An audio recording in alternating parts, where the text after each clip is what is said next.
Bonsoir, bienvenue à cet échange comme tous les soirs sur Info TV. C'est le grand soir qui commence. Notre causerie ce soir va s'intéresser aux projets destinés à la promotion de la jeunesse dans notre pays, ceux qui sont logés dans les départements ministériels, pour essayer de comprendre s'ils sont pas suffisants, ces projets-là, peut-être pour comprendre l'exode massif ou le mouvement migratoire vers le Canada et beaucoup d'autres cieux aujourd'hui. Est-ce parce que les politiques gouvernementales en faveur des jeunes ne portent pas des fruits qu'ils ont décidé de partir? On aura pendant la causerie des éléments clés et concrets sur la grande mobilisation du gouvernement au profit de la jeunesse camerounaise pour comprendre pourquoi la balance semble pencher vers le départ à tout prix et à tous les prix. Nous aurons des jeunes justement qui sont responsables dans des partis politiques, qui sont analystes sociaux politiques, qui sont dans la communication, mais également qui s'occupent de volets importants tels que le fonds de garantie aux jeunes entrepreneurs. Vous voyez déjà que même à la présentation, on a déjà le premier élément de réponse pour ce qui est fait pour les jeunes. Et Yves Yemte, je crois que c'est comme ça qu'on prononce là. Oui, Yves Yemte, oui. Merci d'avoir accepté notre invitation. Vous êtes justement à la tête de ce département du fonds de garantie des jeunes entrepreneurs, en abrégé FOGA Jeunes. Quand on dit fonds de garantie, on suppose qu'il y a beaucoup de l'argent là-bas, c'est ça? Bon, merci déjà, très cher monsieur Jean-Jacques Zé, pour l'invitation. Je débuterai d'abord mes propos par saluer mes companélistes, également vos téléspectateurs de l'émission Le Grand Soir ce soir. Alors, le Grand Soir vous accueille, le Grand Soir vous demande si c'est vous qui gérez l'argent. Quand on dit fonds, c'est qu'il y a des fonds. Ok, bon, je pense que lorsqu'on parle de fonds de garantie, c'est ce qui saute à l'œil nu, que nous gérons un fonds qui a des finances qui sont mobilisées pour accompagner la jeunesse à résoudre les obstacles qu'ils rencontrent en matière de croissance, en matière de démarrage de leur activité et en matière de développement. Le fonds de garantie, pour ce qui est du fonds de garantie, est un instrument gouvernemental qui vise à faciliter l'accès au crédit bancaire classique. Donc c'est un instrument gouvernemental qui apporte des services financiers et non financiers en vue de faciliter l'accès aux jeunes qui souhaitent déjà en activité, parce que les banques s'intéressent à des jeunes qui ont déjà constitué des actifs. Donc ce fonds vient en appui pour leur permettre de mobiliser un ensemble de garanties qui sont parfois inaccessibles pour la jeunesse, qui est une cible spécifique. Parfois, les jeunes n'ont pas de titre foncier, parfois, ils n'arrivent pas à mobiliser tous les collatéraux. Ce fonds vient donc réduire tous ces obstacles-là afin de leur permettre de pouvoir bénéficier du crédit bancaire classique, parce qu'il est celui-là qui a le plus grand nombre d'impacts en matière de financement. On ne va jamais prendre le financement public comme le financement le plus important. C'est le secteur privé qui développe un pays et il est important pour l'État de faciliter donc l'accès aux jeunes à ce. Alors, vous êtes un facilitateur, mais vous ne donnez pas les fonds. En réalité, vos fonds servent à faciliter l'accès au financement, mais vous ne donnez pas le financement. Effectivement, voilà. Il est logé où, le fonds? Dans quel ministère? Le fonds de garantie aux jeunes entrepreneurs est logé au ministère de la Jeunesse et de l'Éducation civique, et qui est un fonds instruit par le chef de l'État lors de son adresse à la jeunesse depuis le 10 février 2022. Et ce fonds a été réitéré, la création de ce fonds a été réitérée par le chef de l'État lors de son discours le 10 février 2023. Et pour répondre à la sollicitation du chef d'État à l'adresse de la jeunesse qui demande qui a-t-il besoin en financement bancaire, le ministère de la Jeunesse, en tant que département gouvernemental qui s'occupe des problèmes de jeunesse, qui est chargé de la mise en œuvre de la politique du gouvernement en matière de jeunesse, a entrepris des démarches afin d'opérationnaliser et de mettre en action l'instruction du chef de l'État. Merci d'être venu. Vous aurez la possibilité de réagir tout à l'heure. Il y aura des réactions naturellement en face pour comprendre si ce fonds et beaucoup d'autres projets qui sont logés au ministère de la Jeunesse sont efficaces sont à même d'établir la jeunesse et de pousser cette jeunesse-là à investir et rester au pays. Le temps d'accueillir Hubert Mvolo. Vous êtes jeune également. Vous êtes responsable de la communication d'un parti politique qui s'appelle Citoyens Actifs du Cameroun, CAC. Je n'ai pas envie de dire CAC. On dit CAC ou bien on dit CAC? Bon, c'est à votre guise. Hein. De toute façon, on peut lire le sigle en entier et après on peut le détailler. CAC, Citoyens Actifs du Cameroun. C'est un parti qui est visible sur le terrain? Non, c'est un parti qui est très visible sur le terrain. Oui. Il faut également le dire. Nous sommes membre de l'Alliance pour la transition pacifique. ATP, oui. ATP. Je voudrais rappeler que le président du CAC, M. Patrick Serge, a été désigné président du comité d'organisation pour la primaire, entendu COP. Donc c'est pour montrer justement l'importance de notre formation politique. Nous sommes une jeune formation politique légalisée parmi les 11 de 2021.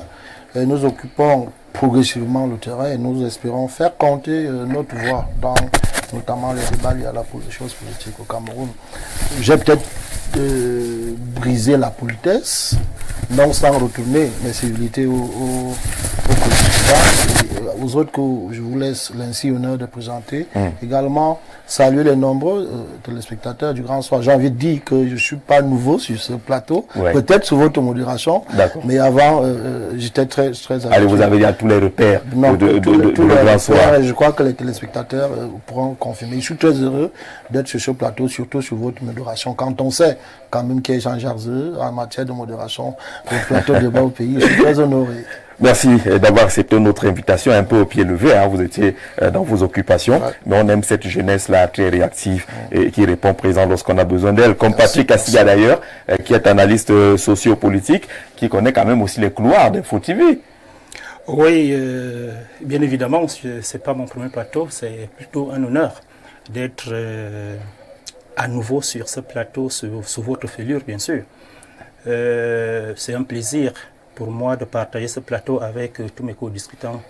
Également de dire un bonsoir à nos millions de téléspectateurs et ainsi que à toute l'équipe technique qui se met au quotidien pour pouvoir nous rétablir dans de très bonnes conditions.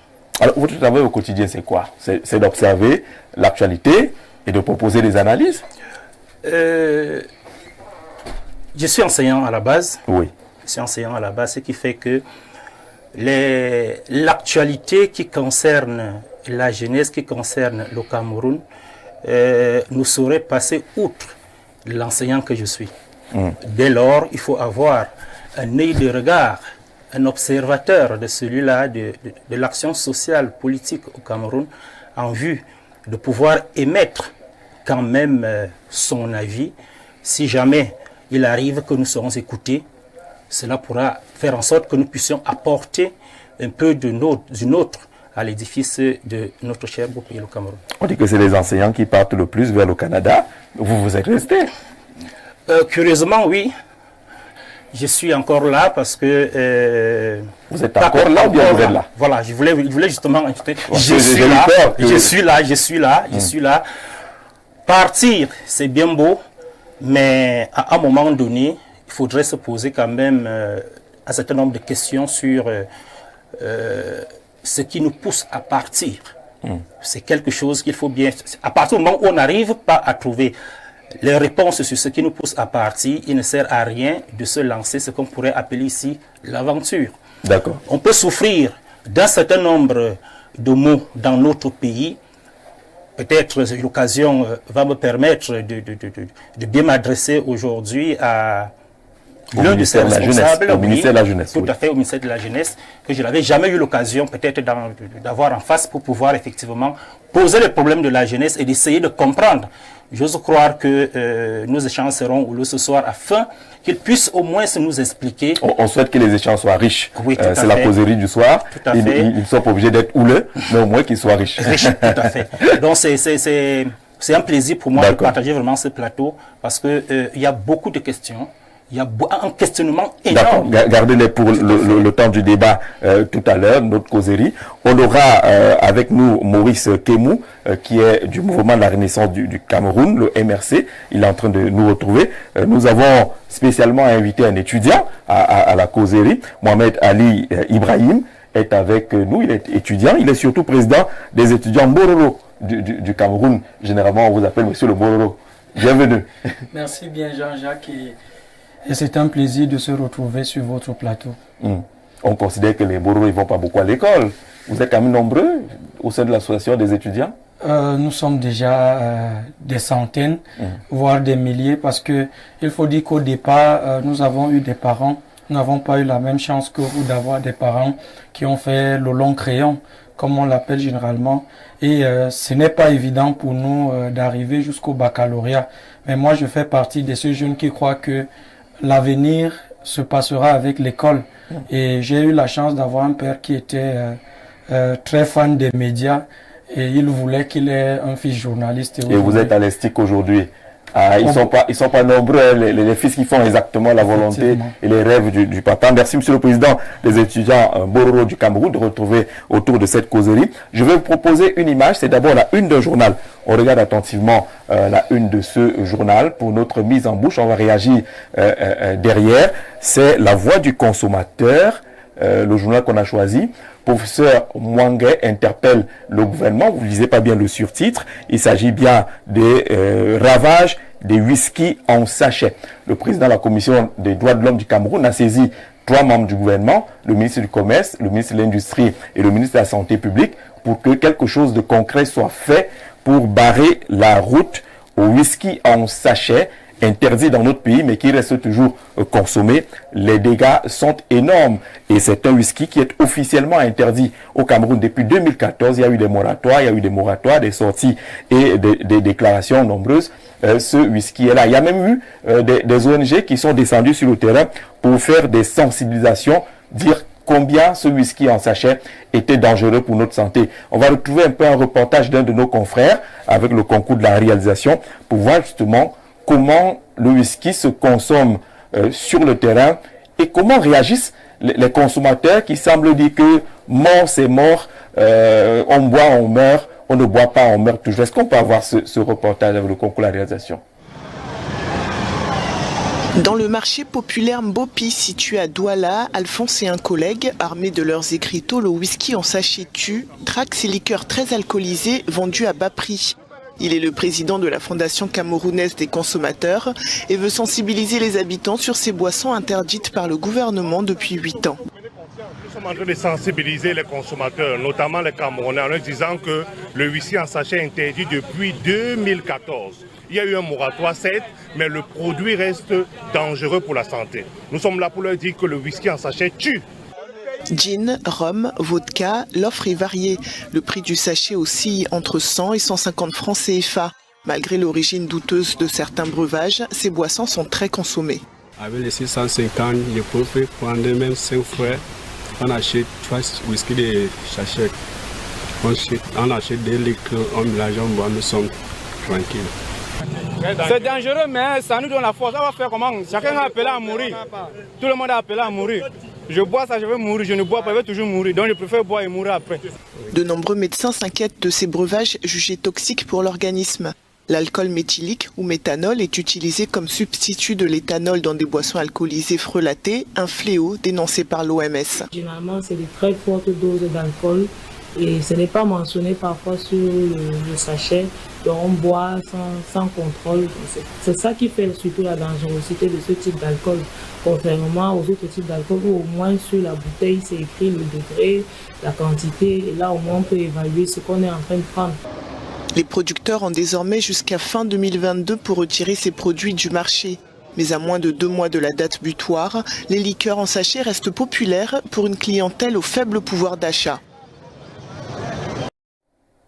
Alors le reportage a été fait avant 2022, l'expiration du moratoire. Nous sommes en 2024. Le whisky en sachet est toujours disponible et le gouvernement semble donner encore quelques moratoires. On ramène la une du journal. La Commission des droits de l'homme s'intéresse désormais à cette question en indiquant que c'est une question quand même de santé et donc une question de droits de l'homme. Il faut que quelque chose soit fait. Vous verrez le titre qu'on a choisi pour la mise en bouche pour savoir si c'est un sujet plutôt très brûlant, le sujet qui concerne le whisky en sachet. Hubert, pourquoi le whisky en sachet semble-t-il faire de la résistance? Écoutez, moi, quand vous avez évoqué cette question, vous avez parlé de la consommation. Moi, j'ai voulu vous parler aussi, vous savez, avant d'arriver à la consommation, à la production. Oui. Et il n'est pas établi jusqu'au... Tout est interdit, la production, la commercialisation et la consommation. Mais quand vous regardez sur les sachets, vous voyez clairement ferment comme là-dessus. Je ne sais pas si c'est une usurpation, mais ce qui est clair, c'est que vous avez bien fait de le rappeler. Ça fait pratiquement 10 ans aujourd'hui que l'on annonce la fermeture des entreprises et puis la non-consommation. Il y a même à un moment donné toute une campagne, toute une battue pour rattraper tout ce qui se sont exercés à la commercialisation de ce produit. Mais moi, je vous assure que j'ai à son temps parcouru le marché de Yaoundé, notamment le marché de Mokolo.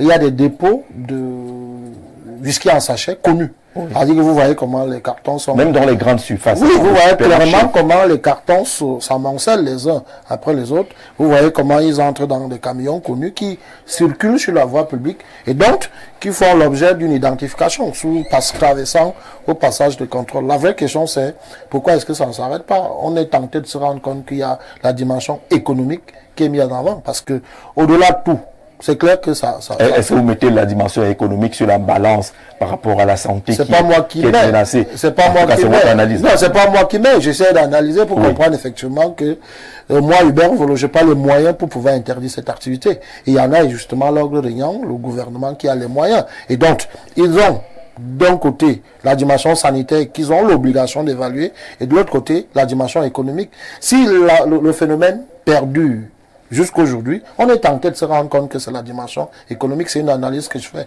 Est-ce que c'est parce qu'il y a une sorte de contrefaçon qui s'est invitée dans l'affaire? Mais ce que moi j'ai constaté, c'est que il y a plusieurs variétés de whisky en sachet. Il y a de nouvelles marques. Oh mon Dieu, on a des noms qui font peur, qui doivent naturellement faire l'objet d'une tombeau. Tombeau, ça vous conduit. Et j'ai envie de vous dire que l'orthographe même n'est pas très loin du tombeau véritable. C'est-à-dire que et seulement le nom devrait pousser à ce que l'on claque ces gens. Mais je n'ose pas penser que c'est la claque qui pose un problème. Parce qu'on peut facilement suivre où cela est fabriqué. Rappelez-vous, ces derniers temps, on vous demande comment est-ce qu'on claque tout ce qui fabrique les whisky frelatés, les vins frelatés. Je voyais encore l'autre jour à Douala, je crois que c'est Info TV qui montrait comment on a craqué.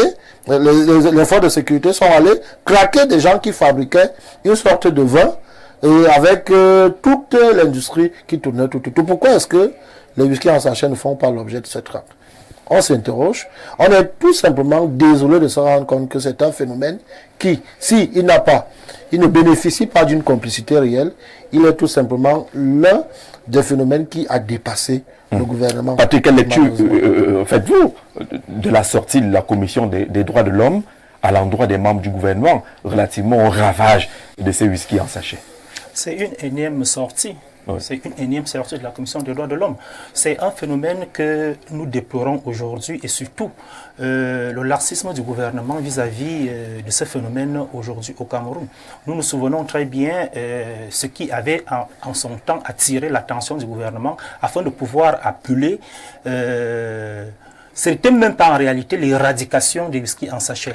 Le phénomène consistait tout simplement à demander aux différentes entreprises en charge de ces whisky en sachet de migrer vers les whisky ayant un taux d'alcool raisonnable. Et c'est la raison pour laquelle il y a eu le MINMID qui était impliqué parce que le MINMID à l'intérieur est effectivement le ministère qui est en charge de la contrôle des normes. Il y a eu le MINSanté qui est impliqué également à l'intérieur. Mais quand on a regardé le fonctionnement de ces deux ministères, on s'est rendu très bien compte que la gestion de ces whisky en sachet, ils n'ont pas mis assez d'accent pour pouvoir permettre aux entreprises en question, mon compagnon, ça c'était tout à l'heure la Fermacam qui est reconnue officiellement de fabriquer effectivement ces whisky en sachet. Je me souviens, lorsque après la période de la Covid-19, comme raison poussant ainsi la direction de Fermacam à demander le moratoire, il s'agissait pour Fermacam de dire que la période de la Covid n'a pas permis cette mutation qui était là et puis de faire la mutation. De pouvoir muter. Mais la Covid est passée depuis 2020. Nous sommes aujourd'hui en 2024, 2025 même déjà qu'on amorce. On ne voit toujours pas la volonté de ces entreprises à vouloir migrer vers des whisky classiques qui doivent être contrôlés. Il y a un problème. C'est-à-dire si la santé des Camerounais ne peut pas émouvoir le gouvernement qui est responsable de ces Camerounais, il y a un problème. Il y a un problème énorme. Quand on parle de whisky en sachet, beaucoup, pour le cas de Fermancan par exemple, c'est une société qui est reconnue, qui paie ses impôts et autres. Mais sauf que beaucoup se cachent derrière Fermancan pour en fabriquer ce qu'on appelle aujourd'hui d'autres variétés, les tombeaux, les marteaux et tout ce qui va avec. C'est vraiment alarmant. C'est alarmant et cela permet également, parce qu'il n'y a pas que le whisky en sachet sur lequel on peut dire aujourd'hui qu'il y a négligence en ce qui concerne la consommation. On a vu tout le travail que le Mincommerce abat lorsqu'il s'agit de démanteler cela, les vins rouges frélatés qu'on fabrique dans des quartiers, les whisky frélatés qu'on fabrique dans des quartiers, et ainsi de suite. On a vu les boissons, on a vu quelqu'un fabriquer les Heineken, mais qu'on fabrique dans le sous-quartier, dans des conditions hygiéniques, sanitaires assez compliquées. Ça prend vraiment de l'ampleur au Cameroun. C'est pourquoi je vais m'arrêter un temps soit peu pour un peu regarder ce qui s'est passé au Gabon dernièrement, même comme on ne veut pas en parler. D'accord, on n'en parlera pas. Tout à fait. Tout le monde est exposé finalement, parce qu'il n'y a pas que le whisky en sachet qui est un danger. Vous avez parlé de ces whisky frélatés. Vous avez, même sur le plan de la forme, vous avez l'impression que c'est authentique. Il y a la bière frélatée. Justement dans les grandes surfaces. Mais Mohamed, qu'est-ce qui peut faire problème? Pourquoi est-ce que l'État ne réussit pas à sortir le muscle qu'il faut pour étouffer le petit sachet? Jean-Jacques, c'est la corruption. En un mot, c'est la corruption. Toute la chaîne est huilée, on peut le dire comme ça. Voyez-vous, mon copanéliste disait tout à l'heure que pour interrompre la distribution des whisky en sachet, je prends juste ce cas, on sait où il faut interrompre la chaîne. C'est la chaîne de production. Tant que ce sera produit et distribué, nos populations vont continuer à en consommer. Moi, je suis jeune. Est-ce que ce n'est pas la belle excuse? J'ai entendu quelqu'un dire que le problème n'est pas nous les consommateurs, mais c'est ceux qui produisent qui sont le problème. Mais le premier responsable de la santé, c'est d'abord vous. Jean-Paul, nous vivons dans une société où le désespoir s'est accaparé de beaucoup de Camerounais. Celui qui vous dit qu'on boit, on meurt, on ne boit pas, on meurt, en quelque sorte, celui-là, c'est nous qui devons veiller sur lui. C'est à celui qui comprend d'amener celui qui ne comprend pas à comprendre. Et l'État, c'est le père. L'État, c'est la mère. Et l'État devrait donc encadrer la production de ces whisky en sachet. Jean-Jacques, moi je vois dans tous les journaux du soir les comprimés de la rue, les médicaments de la rue qui sont traqués ça et là. Mais Jean-Jacques, ces médicaments ne sont pas, je ne suis pas médecin, sont autant toxiques, je voudrais dire, que ces whisky en sachet. Absolument. Le Mincommerce, on va le dire comme ça, le Mincommerce, le Minmeat devrait prendre des mesures pour que ces usines mutent. Moi, je ne crois pas. J'ai vu dans un journal d'une chaîne étrangère où si vous fabriquez ce qui est toxique, on vous amène à changer juste de production. Nous avons besoin de transformer le manioc. Est-ce que vous pensez que cette chaîne de production de whisky en sachet ne peut pas fabriquer, par exemple, les chips de manioc? Nous pouvons le faire. Ça veut dire qu'ils ont déjà une base qui nécessite juste qu'elle soit mutée en autre chose. Maintenant, Jean-Jacques, pour aller sur ceux qui consomment, moi je crois que les deux thèmes ont une relation. Les jeunes partent. Ceux qui ne partent pas sont dans le désespoir et ce désespoir les amène à consommer ces produits. Mais moi, je voudrais également soulever un pan que beaucoup de personnes ignorent. C'est le fait que dans nos villages, Jean-Jacques, aujourd'hui, vous allez dans votre propre village, vous ne pouvez pas trouver du vrai matango. C'est-à-dire même le matango qu'on fabrique chez vous, le vin de palme, c'est du faux. Et cela amène les gens parfois à croire, vous savez, le Camerounais est quelqu'un de très passionné pour ceux qui viennent d'ailleurs ou ce qui est bien fait. Le villageois, c'est-à-dire quelqu'un qui est dans les profondeurs de la région de l'Est ou de l'Adamawa, lorsqu'il regarde, c'est écrit, le sachet est très beau, lui il se dit que c'est contrôlé. Mais normalement, Jean-Paul, la Nord, on oublie de le dire, la Nord devrait veiller à ce que ces produits qui sortent. Comment on fait dans un pays comme le Cameroun pour sortir un whisky qui n'est pas bon à la consommation? La Nord devrait veiller à ce que ce qui sort pour être commercialisé soit, Jean-Paul, quelque chose de bon pour la santé. Donc Jean-Jacques, moi, je voudrais dire que l'État devrait prendre ce problème à bras le corps. Un pays développé, c'est également un pays où on retrouve des populations qui sont en bonne santé. Aujourd'hui, dans nos villages, Jean-Jacques... tout le monde est détruit. Si vous avez vos camarades de classe qui sont plus vieux que vos parents. Si vous voulez faire une exploitation agricole, on parle de l'import-substitution, Jean-Paul. Non, pour la force. Mais mon Dieu, vous êtes obligé d'aller à l'extrême nord ou dans le nord-ouest pour prendre des jeunes qui sont moins amortis pour pouvoir faire les travaux champêtres.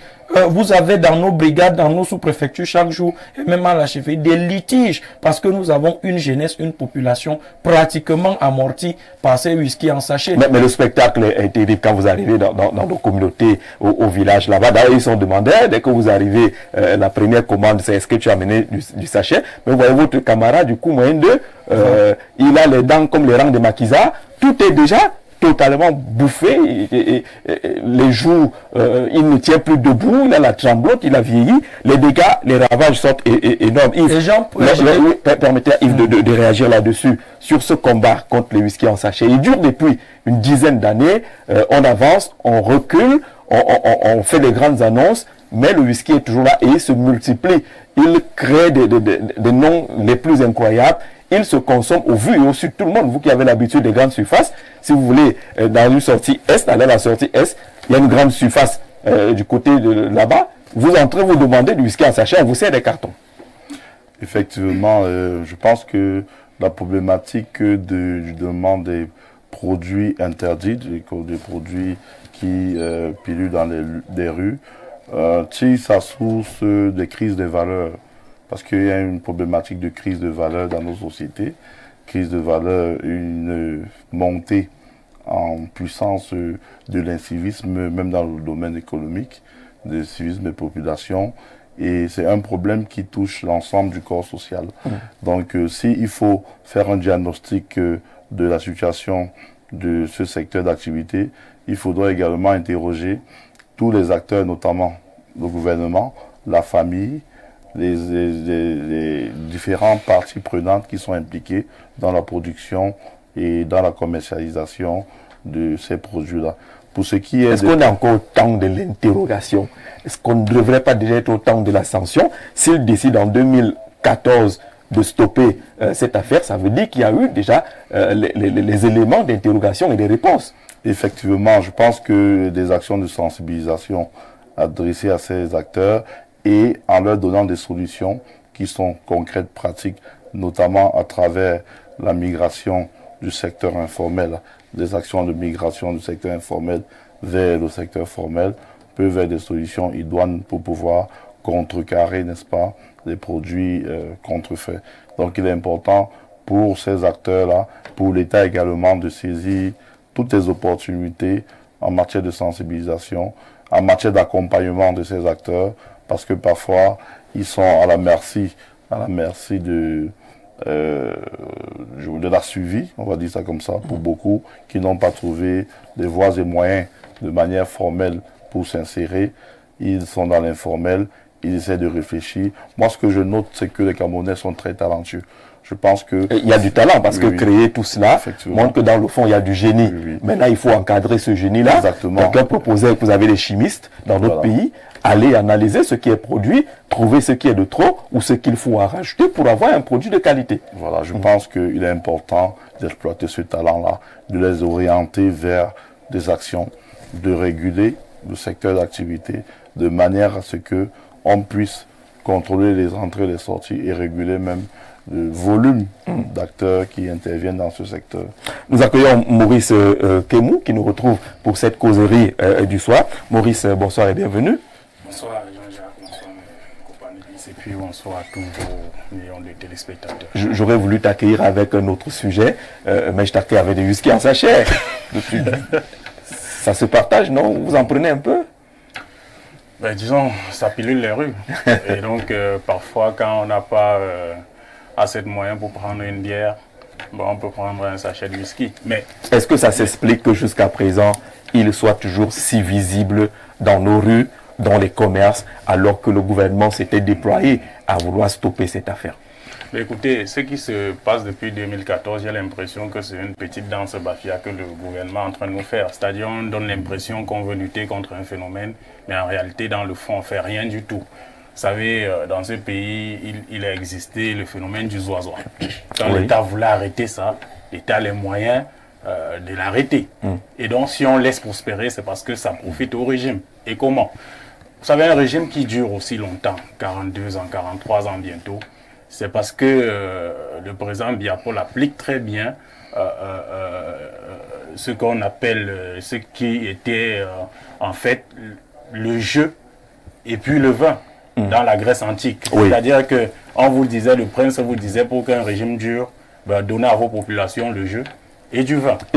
Parce que quand les gens boivent, ils ne réfléchissent plus beaucoup, ils ne s'interrogent plus sur les questions d'intérêt général. Ça semble marcher, hein. Ça semble Lorsque marcher. les Camerounais discutent sur le football, vraiment ils oublient tout. Ils oublient tout. Tenez, les chiffres des boissons du Cameroun. On parle du whisky en chasse, on pourrait parler de la bière également. C'est-à-dire que les boissons du Cameroun vous disent qu'en 2023, ils ont vendu au Cameroun 1 milliard de litres de bière. 1 milliard de litres. Ça, c'est sans compter les chiffres de Guinness, Cameroun et des vins. Feu Chabateba, il disait qu'on a bu la quantité d'eau du Vouri. Très bien. Voilà. Donc, si on boit 1 milliard de litres de bière, ça veut dire que c'est excessif. Et donc, si on laisse cela prospérer, c'est tout simplement parce ça que doit profiter ça profite à ceux-là qui ne peuvent pas offrir des emplois aux jeunes. Peut-être on va en parler. À ceux-là qui n'ont plus grand-chose à offrir au peuple camerounais. Et donc, il faut offrir du jeu et du vin pour que les gens ne réfléchissent plus et s'interrogent sur les vraies questions de la République. Mais ce régime ne vient pas quand même avec des pistolets pour prendre vos frères et les amener boire. Mais Jean-Jacques, quand vous n'avez pas du travail, regardez un jeune qui a fait des études, il n'a pas de travail. Très souvent, il verse dans la délinquance. Et ça s'ensuit qu'il faut être dans un état second pour être un bon délinquant. Même quand on n'est pas délinquant, très souvent, même quand vous... Après, ici, peut-être on va prendre une bière. Est-ce que ce n'est pas une excuse facile? Est-ce que ce n'est pas une excuse trop facile de penser qu'on est allé à l'école, on a eu un diplôme, on n'a pas d'emploi et donc on se verse dans la boisson? Tous ne le font pas, mais je dis que la grande majorité des jeunes, quand il y a cette oisiveté-là, voilà, ça les pousse justement à se déverser vers du whisky en sachet. Mais la réalité, c'est que si l'État avait interdit, l'État a les moyens de le faire. Vous comprenez un peu? On ne peut pas aujourd'hui faire comme si c'était un phénomène qui est au-dessus de la volonté de l'État. Non, je pense que c'est une épée de Damoclès qu'on met sur la tête de ces entreprises-là. On donne l'impression qu'on est en train de vouloir les combattre. Il faut vous normaliser. C'est une chaîne, en réalité. Chacun a sa responsabilité. Je pense que si l'État va arrêter le phénomène, il va le faire. Hubert, je viens à toi tout à l'heure parce que les Camerounais s'expriment. Si vous prenez la chicotte ou vous fermez, les mêmes Camerounais vont vous dire que ouais, vous envoyez les gens au chômage, vous allez tuer un secteur d'activité. L'État se retrouve en train de vouloir faire les équilibristes dans cette situation parce qu'on sait comment le Camerounais a l'habitude de réagir. Mais la vérité est qu'on ne peut pas s'accobouter sur cette situation. On peut non plus présenter cette affaire comme étant une nébuleuse. Il ne faut rien pour résoudre ce problème. Quand on peut résoudre ce problème, il est clair que la seule niche d'emploi au Cameroun n'est pas le secteur de la fabrication du whisky en sachet. Tout le monde sait qu'il y a tellement de potentialités d'employabilité, de création d'emplois au Cameroun que vraiment cette affaire on peut fermer. Et quand vous parcourez la ville de Yaoundé, vous voyez comment les caniveaux sont bouchés. Vous savez, est-ce que vous pensez pas que on peut recruter des gens qui se chargent tout simplement du nettoyage de ces caniveaux au quotidien? Et Yaoundé aura certainement une allure un peu plus propre. Donc je pense pas que c'est ça la bonne solution, mais manifestement on est tenté de penser que c'est ce qui prévaut. C'est pour ça que je vous ai... Parce que la santé est en jeu. Dans mon précédent propos, je vous parlais de l'aspect économique. Dans l'aspect économique, il y a effectivement la question de l'emploi. C'est-à-dire que de toute façon, même si, in fine, au bout de la chaîne, il y a ce petit consommateur à qui on dira, et comme vous l'expliquez tout à l'heure, on donne la liberté de choisir. Soit il consomme, au risque de sa santé, soit il ne consomme pas. Mais néanmoins, au niveau de l'entreprise qui fabrique, ça permet justement d'employer. Parce que si vous allez voir très loin, vous allez vous rendre compte que ceux qui travaillent dans la production de ces whisky en sachet n'en consomment pas. Il y a plein de gens qui travaillent même dans certaines entreprises de production de boissons qui vous disent qu'ils déconseillent aux gens de boire parce que chez certains, il y a une bonne dose de saccharose qu'on y met qui pourrait exposer X à un diabète et à une hypertension et bien d'autres. Et donc, je pense qu'il faudrait que l'homme soit au centre de la gouvernance. Quand l'homme est au centre de la gouvernance, toutes les décisions qui doivent être appliquées doivent d'abord préserver la santé. Et vous savez, de toute façon, c'est pas à ceux qui gouvernent qu'on peut dire ça. Parce que quand vous voyez la pratique, quand vous voyez la prise en charge, quand vous voyez le traitement des individus, quand vous faites un tour dans nos écoles, vous faites un tour dans nos hôpitaux, vous vous rendez clairement compte que c'est pas l'homme qui est au centre des choix. Il faut mettre l'homme au centre. Il faut mettre l'homme au centre de la politique publique. On se pose tout simplement la question de savoir, dans cette entreprise, dans cette activité de consommation et de production et de consommation, dans cette activité économique, est-ce que l'homme, le citoyen, est exposé? La réponse c'est oui. Et Maurice Kembe vous démontrer que c'est la jeunesse. Dans un pays qui va se construire, la jeunesse, dit-on, dans un discours, on a toujours écouté ça, est le fer de lance de la nation. Et donc, ce fer de lance, quand il se perfore lui-même par des compositions chimiques qui sont de nature à rendre ce dernier plus à même ou alors de moins en moins incapable de servir le pays, et il y a un problème. Alors on va retenir Patrick, que vouloir fermer n'est peut-être pas la solution. Peut-être qu'il faut comprendre qu'il y a du génie là-dedans. Il faut exploiter ce génie au profit de la jeunesse, au profit de vos impôts, en injectant les éléments qui peuvent permettre que ce whisky soit de bonne qualité. Le contenu, le liquide et même le conditionnement, l'emballage qui fait également un problème. Tout à fait. Volker le disait pour renchérir à ce que disait Maurice tout à l'heure. Le travail est éloigné de nous trois grands mots. Le vice, l'ennui et le besoin. À partir de cet instant-là, si nous occupons nos jeunes, c'est-à-dire que si un État occupe sérieusement sa jeunesse, il est clair que... Patrick, les jeunes qui boivent à Essos, ils sortent des bureaux comme vous. Jean-Jacques, s'il fallait... Comment voir la tranche? Vous n'avez jamais certainement vu cette affaire. Vous allez à Douala. Vous êtes très occupé. Je vais boire de façon... pas seulement le whisky en sachet. Mais les gens qui boivent dans les snack bars où la bière ne coûte pas moins de 1000 francs, ce ne sont pas les gens qui chôment. Si nous voulons bien analyser cette affaire, on va se rendre compte que la tranche d'âge des jeunes qui s'exposent à ces whisky en sachet, c'est des jeunes qui, premièrement, n'ont pas une activité qui les occupe au quotidien. Deuxièmement, c'est des jeunes de certain âge, mais maximum 25 ans. Maximum 25 ans, ils sont majoritaires dans la consommation de ces whisky. Et cela pourra donc s'expliquer. Pourquoi? Parce que, en ce qui concerne mon activité, nous voyons ces jeunes de moins de 15 ans qui viennent avec ces whisky en sachet dans des établissements. À partir de cet instant, c'est un problème familial. C'est un problème familial. Si à 15 ans on commence à boire, ça n'a rien à voir avec le chômage ou l'oisiveté. Justement, c'est pour dire que lorsque au niveau de l'occupation de la jeunesse, on a raté, on voit très bien un grand frère qui a fini de faire ses études et qui est à la maison, qui meurt d'oisiveté. Ce qu'il applique, le modèle qu'on a voulu de lui dans la société, il ne le représente plus. Le petit frère en question est vraiment abandonné à lui-même et risque de copier les mauvaises habitudes. À partir de cet instant-là, il revient et un État sérieux se doit donc de prendre des mesures pour pouvoir protéger sa jeunesse. C'est cette protection de la jeunesse dont on demande à l'État, en les occupant et en projetant une jeunesse qui puisse avoir un avenir au moment où ils sont encore à bas âge. Lorsque une jeunesse ne peut plus se projeter vers un avenir meilleur, il est clair que cette jeunesse commence à se délaisser, cette jeunesse commence à penser plutôt à autre chose.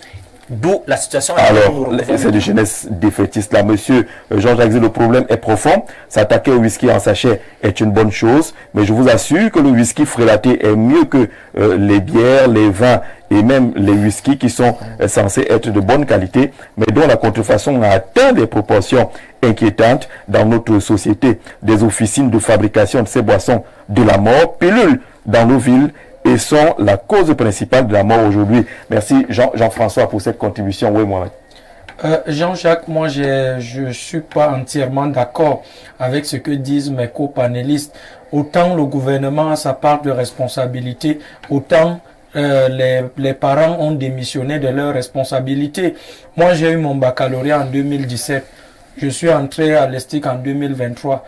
J'aurais pu me mettre à boire ces whisky en sachet, mais l'éducation que j'ai reçue de mes parents ne me permet pas de me mettre à boire chaque après-midi pour dire que non, je n'ai rien trouvé à faire. Certes, l'ESTIC où je suis me permet de m'occuper suffisamment pour ne même pas y penser à ce genre de choses. Mais on va quand même dire que nos parents... Il y a beaucoup d'autres occupations. Il y a beaucoup d'autres occupations. Nos parents aujourd'hui, Jean-Jacques, envoient même les enfants acheter ces whisky en sachet pour en consommer. Quel est donc l'exemple que ces parents donnent à leurs enfants, Jean-Jacques? Ils vont accuser l'État. L'État, pour dire que l'État a sa part de responsabilité, mais il faut que les aînés que j'ai devant moi, que vous êtes, donnent l'exemple aux jeunes. Dans nos villages, Jean-Jacques, vous avez une réunion qui s'achève. On fait quoi? On boit des whisky en sachet. Vous avez mais vous qui côtoyez les hommes politiques, vous savez que la période arrive. Hein? Je suis d'accord.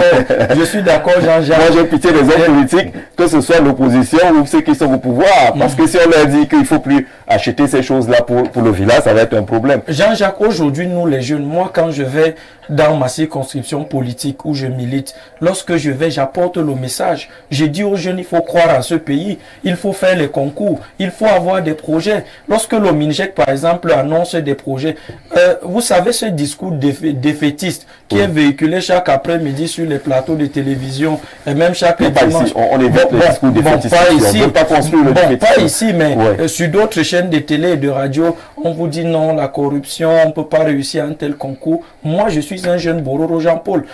Jean-Jacques, lorsque je m'exprime, est-ce que vous avez l'impression que je crains quelque chose? Je vais réussir, je suis convaincu. Et ces jeunes doivent aller dans ce sens. Que les parents donnent une bonne éducation à leurs enfants. Moi, j'ai jamais vu mon père boire, par exemple. Vous allez dire que je suis musulman. Mais d'autres parents peuvent le faire. Moi, j'en connais qui boivent avant de rentrer à la maison. Lorsqu'ils reçoivent des étrangers, ils disent aux enfants, allez jouer dehors lorsqu'ils vont partager un peu de whisky entre adultes.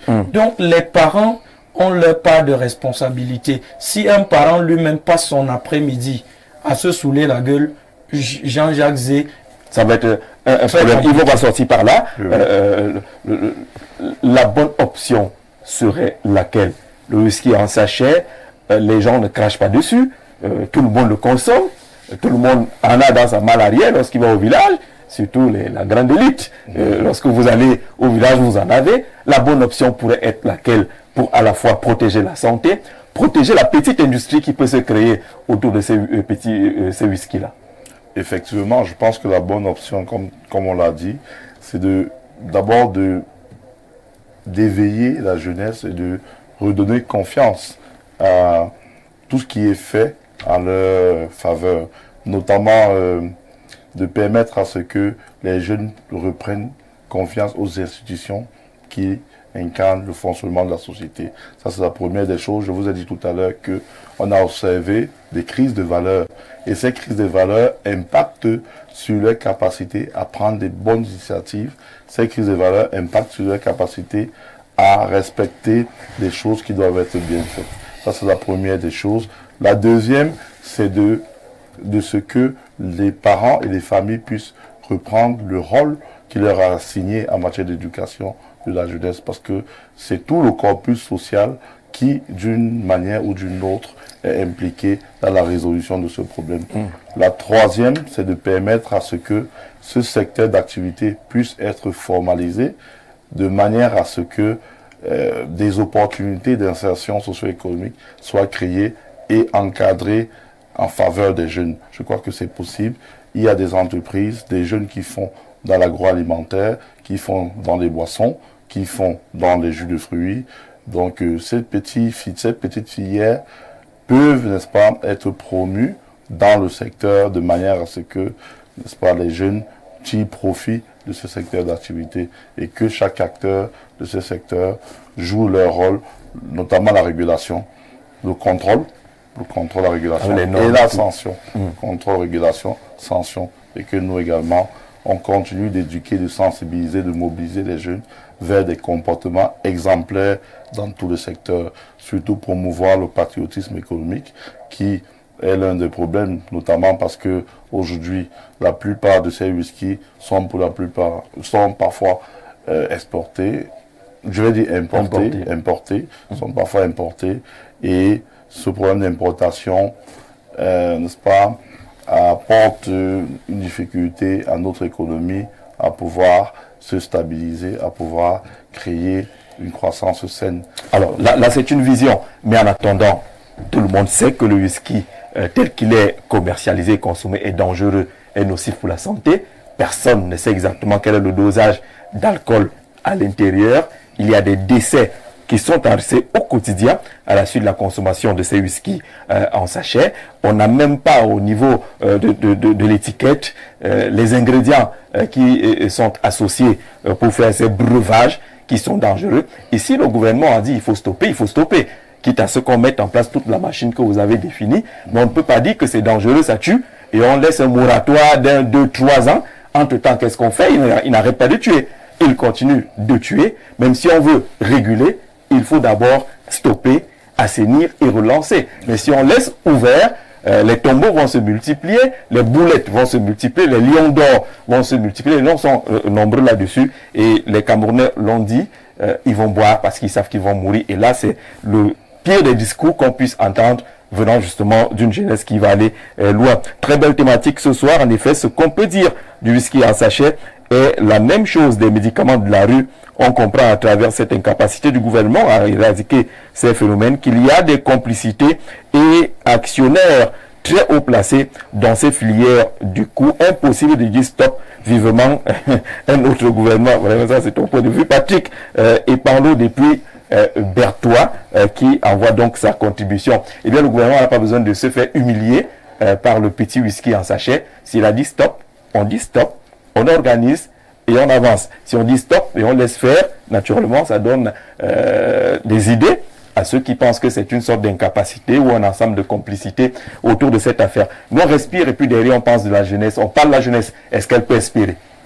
On ne tardera pas sur les chiffres, parce que si on parle seulement du Canada, en 2023, il y a eu 11 000 nouveaux jeunes Camerounais qui sont arrivés au Canada. On est déjà pratiquement à 50 000 de ce côté. C'est les chiffres officiels, parce que tout le monde n'est pas déclaré de ce côté-là, que ce soit au Canada, en France ou ailleurs. Ils sont nombreux à vouloir partir et ils disent qu'ils sont prêts à partir à tout prix et à tous les prix. La principale raison, elle va s'afficher dans la titraille choisie pour cette partie de l'émission, c'est que les politiques publiques semblent ne pas satisfaire la jeunesse.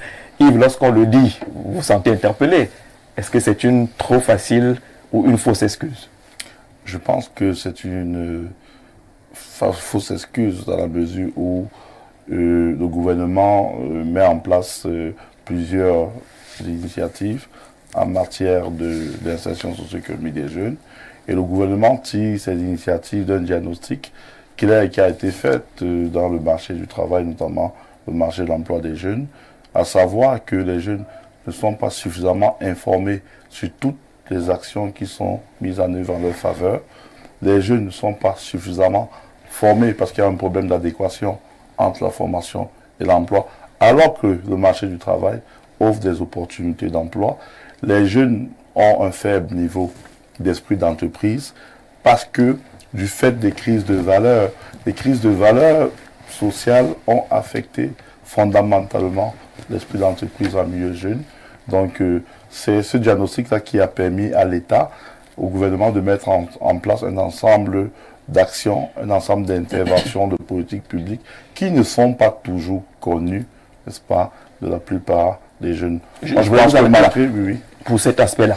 Vous parlez d'information, vous parlez des jeunes qui ne sont pas informés. Qui doit les informer? C'est vous, non? Effectivement. L'information jeunesse souffre de ce que les jeunes, en général, n'ont plus confiance aux institutions.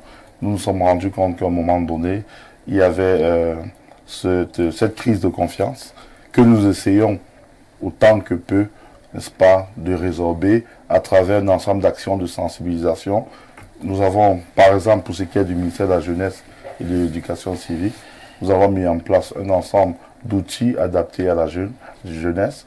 Nous avons des plateformes d'information où tout ce qui est fait à leur faveur, nous les retrouvons à l'intérieur.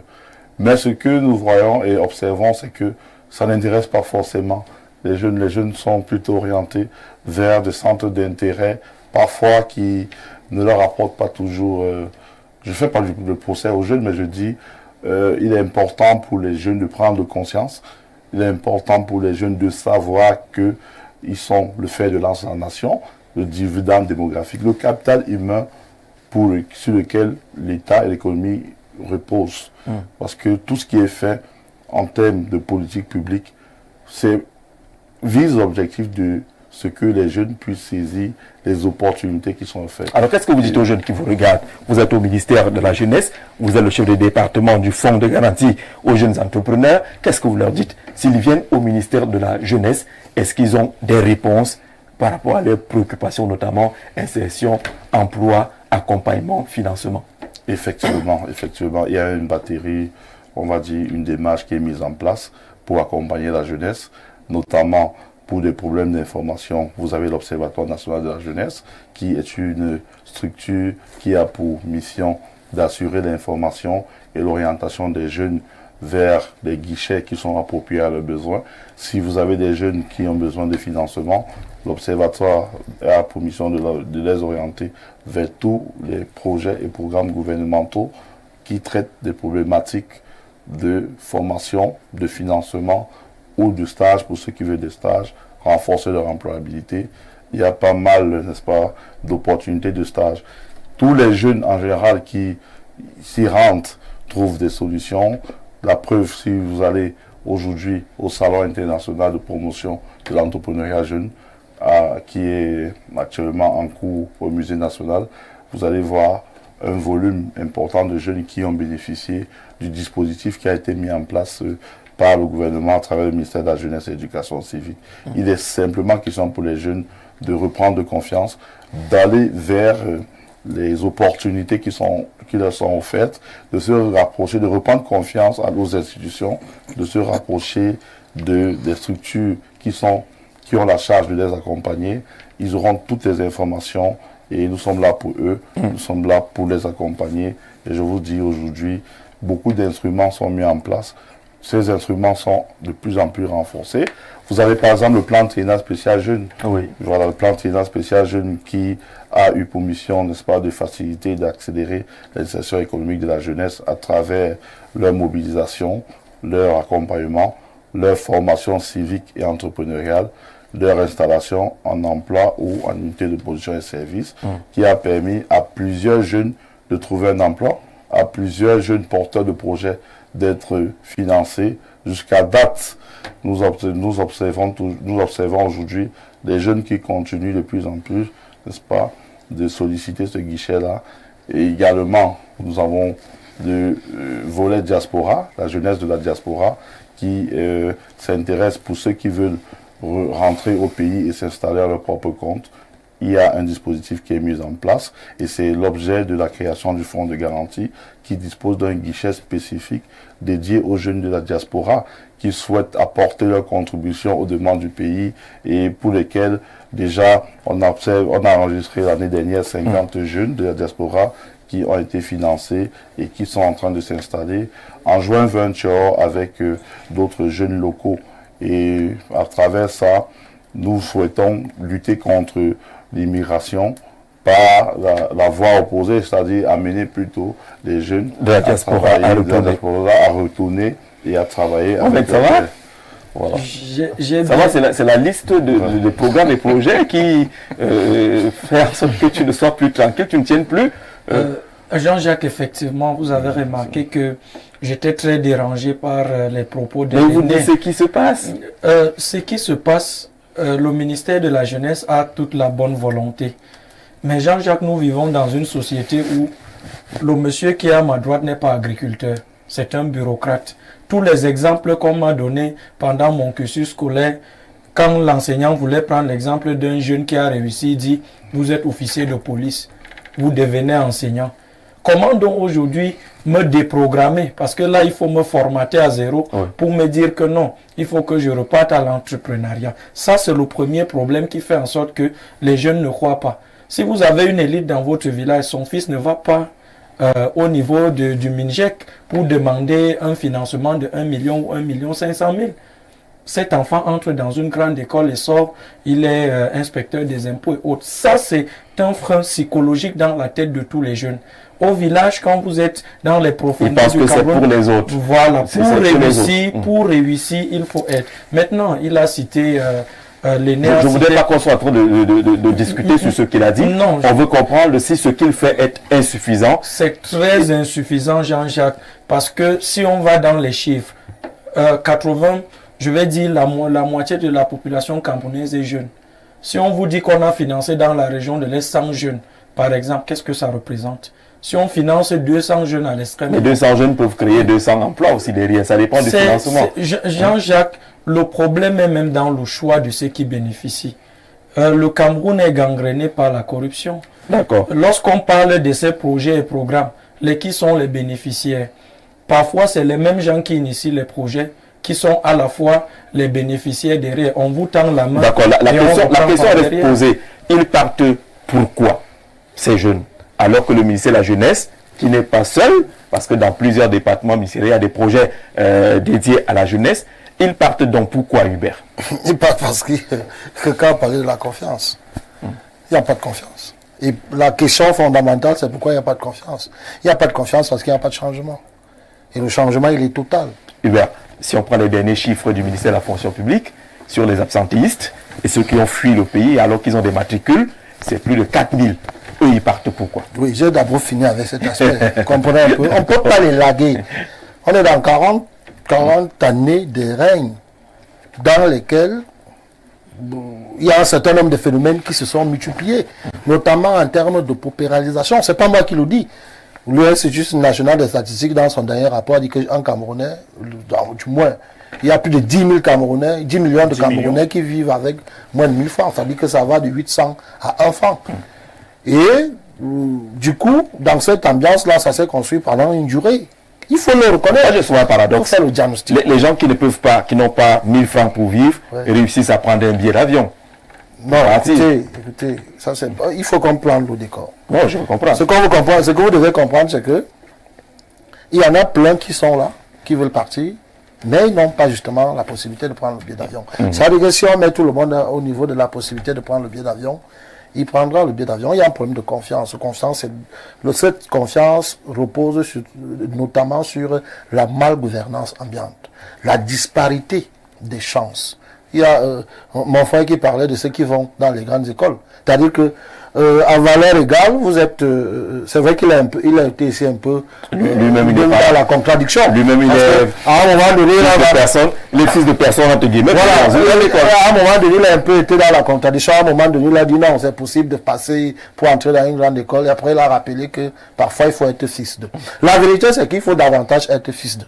Comprenez, vous êtes à même niveau, parfois même plus brillant, mais dans l'ascension sociale, vous êtes au bas de l'échelon et quelqu'un qui a été manifestement médiocre, qui était assis sur le même banc que vous, qui s'inspirait parfois de vos raisonnements, vous voyez comment il émerge. Et vous vous rendez clairement compte que c'est sa proximité avec un tel ou un tel qui permet. Là, vous perdez espoir. Il y a que dans les projets qui sont évoqués, la question du parrainage, monsieur. Ça existe. On ne peut pas demander aux gens d'être parrainés. C'est quoi le parrainage? Le parrainage, c'est quoi pour employer? Il ne va pas vous dire ça. Vous ne mettez pas sa place. Vous ne pouvez pas accuser alors qu'il est là. Il a la chance de pouvoir nous dire le parrainage, c'est quoi? Vous nous imposez le parrainage là-bas? Moi, je vais donc évoquer une situation qui... Vous gardez la main à la parole de la jeunesse la plupart du temps. Pour s'insérer, en général, sur le plan socio-économique, il y a 2 compétences à développer. Les compétences sociales et les compétences économiques ou techniques. Ce qui se passe, c'est que les compétences sociales, lorsque on fait face à une contrainte en matière de ressources, vous également, vous avez dit tout à l'heure que... Là, vous choisissez votre angle. Nous, on voulait savoir s'il y a le parrainage. Je vais vous expliquer la logique du parrainage selon certaines personnes. C'est que lorsque un jeune décide de mettre en exergue ses valeurs morales, civiques et entrepreneuriales autour de son projet. Il va dans un bureau, bonjour, il fait preuve de politesse, il est très bien habillé, il marque des points. Il arrive dans un bureau, il connaît comment est-ce que les institutions fonctionnent, il connaît ses droits et devoirs vis-à-vis de ces institutions. Il promeut l'engagement de soi. Il est engagé dans sa société, il gagne des points. On l'observe indirectement. C'est-à-dire qu'on va se dire, ok, si nous donnons du financement à ce jeune, c'est quelqu'un qui est toujours engagé, il fait du don de soi, il est leader dans sa communauté, il est très poli, sur le plan moral, ça va bien. Il prend des initiatives, parfois il se retrouve dans des salons, dans des foires, il présente des produits, on l'observe. Après il est connu, il a développé un ensemble de valeurs qui le projette au-delà de ses compétences économiques et techniques qu'il a appris à l'école. Ça fait qu'à un moment donné, s'il y a 10 000 de financement, 10 000 de financement, et qu'on a 100 projets à hauteur d'un volume peut-être de 100 000, on va probablement utiliser le critère de compétences sociales, c'est-à-dire celui qui a développé des valeurs morales, civiques et entrepreneuriales, au-delà du technicien qui est très fort, qui est venu avec son projet, qui s'est dit, ok, tiens, voici mon projet, j'ai mon plan d'affaires, je l'ai déposé et j'attends la suite. Donc je me dis, forcément, on va me financer. Et du coup, des valeurs morales, civiques et entrepreneuriales sont celles-là qui s'ajoutent. C'est un atout. Voilà. C'est un atout. Et après, bon, est-ce que ça répond à la question de on va dire recommandations ou je sais pas, mais ce sont des valeurs. Des recommandations. Bon, recommandations, je dirais, c'est un instrument qui est développé un peu partout. Quand vous voulez accéder, par exemple, à l'université, vous voulez, il y a des structures qui demandent des recommandations pour pouvoir accéder à des écoles prestigieuses. C'est éliminatoire, je ne veux pas dire que c'est discriminatoire finalement, parce que si je parle de Doumenta avec mon projet, je ne sais pas qui va signer ma recommandation et du coup, je suis exclu de la chaîne. Voilà, on revient à Hubert. Il y a la recommandation de la performance. On recommande Jean-Jacques A, parce qu'on sait que Jean-Jacques a des capacités avérées. C'est objectif. Pour hausser. Ça c'est clair, ça se passe partout. Mais ce dont on parle d'une manne nationale où il y a un foisonnement de jeunes, 15 millions de jeunes. Chacun devra déposer son dossier. À chance égale, on ne doit pas s'appuyer sur des critères subjectifs que vous avez évoqués. Il est bien habillé. Quand on sort de Doumenta et qu'on a les critères de l'entreprise. Non, écoutez, on est en train de parler de... Monsieur, je ne suis pas d'accord. On est en train de parler, Jean-Jacques, de l'insertion sociale des jeunes. Donc le critère n'est pas le port du costume. Bon Dieu, pour acheter un costume, pour quelqu'un qui cherche le boulot... Pas forcément costume. Oui, de toute façon, je dis ça comme ça, c'est une image. Et vous aimez bien évoquer Doumenta, votre village. Et naturellement, c'est... On s'habille bien là-bas. Oui, je ne dis pas qu'on s'habille pas bien, mais la veste n'est pas à portée de main. Un garçon qui a mis son bac au lycée de Doumenta, on ne sait pas s'il y en a un. Quand il vient à Yaoundé, vous n'allez pas lui demander. Il met son... Il s'habille. Il s'habille bien. Il dépose en costume. L'idée n'est pas qu'il Hubert, oui. Je voudrais revenir là-dessus. Vous êtes chef d'entreprise. Oui. Vous savez que l'attitude de celui qui vient demander l'emploi compte. Le problème, c'est qu'on peut se projeter à partir de son attitude. Manifestement, voir ce qu'il peut apporter. On ne se comprend pas à ce niveau. Je veux qu'on se comprenne. Oui, je suis d'accord. On n'est pas dans une quête d'emploi. On n'est pas là en train de... Même dans le projet. On vient demander l'argent. On est en train de vous dire... Il y a la tête d'un bagaman. Le président de la République prononce un discours, il dit, je mets à la disposition des jeunes 100 milliards dans un projet qu'il appelle le plan triennal, qui concerne les jeunes. Et le principal élément qu'on met en avant, c'est le fait qu'un jeune propose un business plan, son projet un business plan, il vient le déposer, on l'étudie naturellement, s'il s'avère que son business plan est admissible, il n'a qu'à être retenu, sans avoir espéré qu'il ait dit bonjour à quelqu'un ou pas, parce que de toute façon, c'est pas parce qu'on n'a pas reçu les valeurs éducationnelles de bonjour à la maison qu'on est d'office exclu de la manne nationale. Si c'est ce critère qui prévaut, je dis que c'est une aberration et ça confirme le fonctionnement en réalité. Quelqu'un a parlé justement du plan triennal, moi aussi je l'ai évoqué tout à l'heure. Le plan triennal, je ne sais pas s'il est achevé aujourd'hui. Non, le dernier rapport l'année dernière disait qu'on on avait consommé, je crois, 53 milliards. Il est passé de 3 ans à 7 ans. Mais on l'appelle toujours triennal. Et pourquoi est-ce qu'il n'y a pas, on ne parvient pas à consommer 100 milliards dans un environnement où il y a le chômage? Je m'interroge. Ça s'inscrit dans le cadre de la sous-consommation. On a la chance qu'on a la voix du ministère. Pour répondre exactement on a la chance qu'on a la voix du ministère. Vous avez évoqué les questions d'enseignants. Je suis aussi enseignant, par ailleurs. Pourquoi est-ce que dans une période précise, les enseignants sont partis? Les enseignants sont partis parce que, bien qu'étant mal payés, ils ont tenté de revendiquer. En retour, ils ont reçu la répression administrative. Elle a été verticale. Elle a atteint le sommet quand c'est le président de la République qui s'est adressé à eux pendant qu'ils attendaient qu'un discours manifestement opposant soit prononcé par lui avec un ton martial. Le président a parlé. Et non, le ton présidentiel. Non, le ton présidentiel. Il peut s'expliquer, mais on sait au moins que le dossier concernant les enseignants a connu beaucoup d'évolutions. Oui, mais beaucoup sont partis. Voilà, il n'a pas été patient. Et quand c'est un enseignant qui part à Jean-Jacques, il faut réfléchir. Un enseignant, c'est pas... Dans les deux sens. Oui, dans les deux naturellement. Un enseignant, c'est pas le consommateur de ce que on relevait à la première thématique. C'est quelqu'un qui est naturellement bien construit, qui connaît ses droits, qui est courtois et ses devoirs. Et à un moment donné, au lieu de faire face au lieu professeur, il peut faire partie. Parce que lui, encore dans le droit. Élément de réponse sur le plan spécial triennal jeune, qui est au-delà de 3 ans déjà. Ok, je voulais dire que, en fait, la mise en œuvre du plan spécial jeune est issue de la capitalisation de d'autres projets gouvernementaux d'insertion socio-économique des jeunes dans lesquels on a observé un certain nombre de manquements. Je vous assure, il y a des jeunes qui viennent, qui sont même d'abord très bien. Parce que quand je parle de vestimentaire, d'être propre, vraiment, c'est une valeur. C'est une valeur. C'est une valeur. Si vous ouvrez votre entreprise, et que vous n'êtes pas présentable, les gens vont douter de votre produit. Ils vont se dire, peut-être vous n'êtes pas sérieux. Je dis comme la forme suspecte le voilà. Maintenant, on a eu des jeunes qui ont eu des financements et qui ont payé les billets d'avion avec ces financements. Vous voyez un peu. On a eu des jeunes qui arrivent par nécessité. Oh, j'ai appris qu'il y a des financements au ministère de la Jeunesse. Ils viennent simplement parce qu'ils veulent obtenir financement et détourner l'objet de ces financements. Quand je parle des valeurs morales civiques, en fait, ce sont ces valeurs-là qui témoignent, n'est-ce pas, de ce que ce jeune gagne la confiance, ce jeune va pouvoir mettre en œuvre son projet, de manière à ce que les financements qui lui sont accordés ne seront pas distraits. Vous voyez un peu, le jeune crée la relation avec l'institution. Si vous ne créez pas la relation, il y a de très fortes chances que cet argent, cet accompagnement qu'on va donner aux jeunes soit distrait. C'est de ça qui est la question. D'accord, vous aurez le temps de réagir tout à l'heure, Patrick, sur la question qui est posée.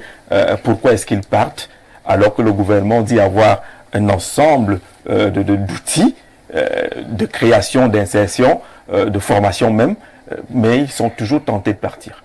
Oui, justement, il faut comprendre une chose. Ceux qui partent de façon légale, ce ne sont pas ceux-là qui n'ont pas d'emploi.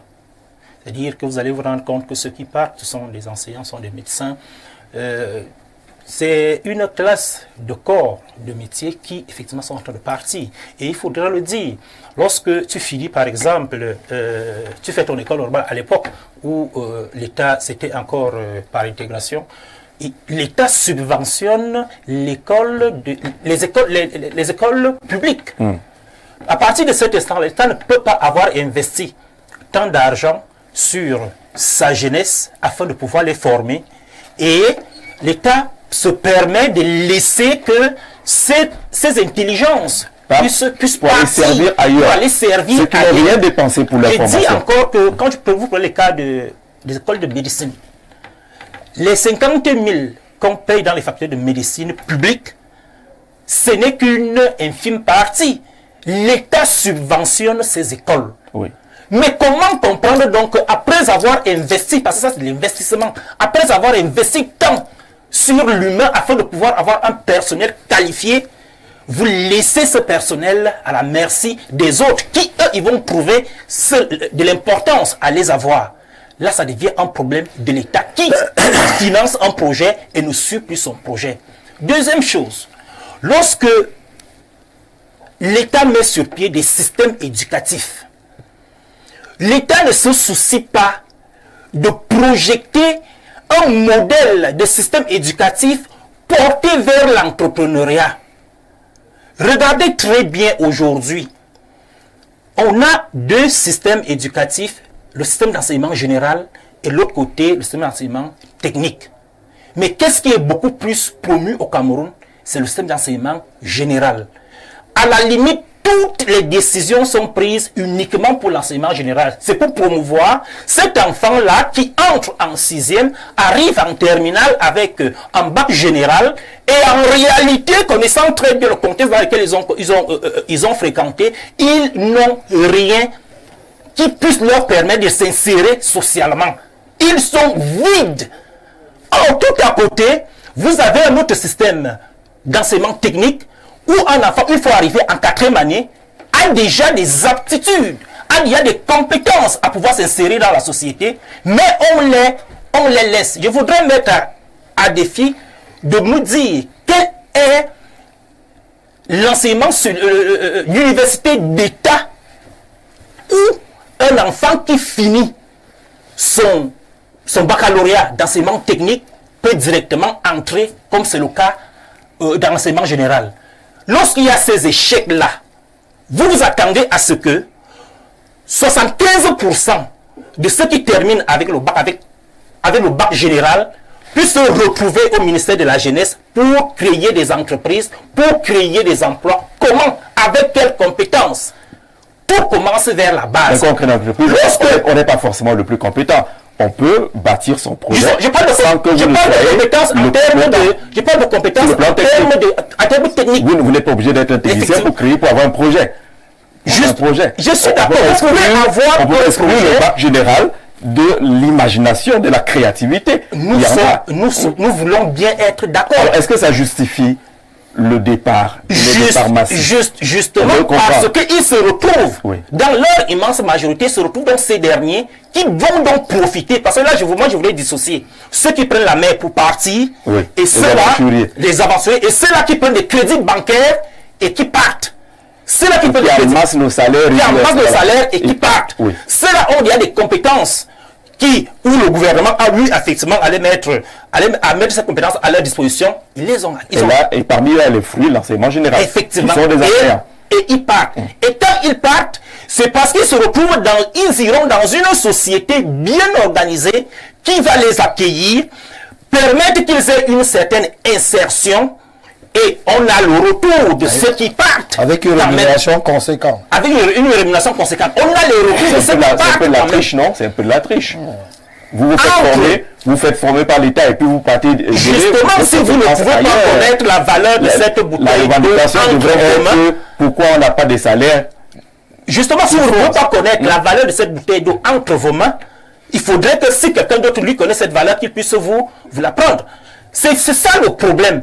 Il faudrait qu'on mette sur pied des politiques empêchant ainsi nos jeunes, nos intelligences à pouvoir migrer de l'autre côté. Et j'ai aimé tout à l'heure, lorsque le ministère nous a reconnu l'insuffisance dans la communication. C'est insuffisant. Le ministère demande de venir vers la communication. C'est là le problème. On peut lui retourner la question. Si vous permettez, si vous permettez, c'est là le problème. Le Cameroun est resté aujourd'hui dans des méthodes de communication classiques. Or, le monde est en train d'évoluer. Ah non, là, on va repartir au ministère quand même. En matière de plateforme d'information digitale. Justement, je vais y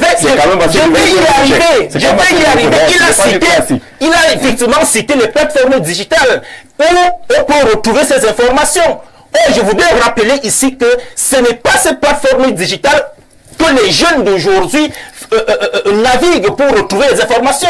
C'est pas la faute du ministère aussi. Mais il revient. C'est pas la faute du ministère. Si vous choisissez d'aller sur les sites porno, au lieu d'aller c'est ce qui communique ces plateformes.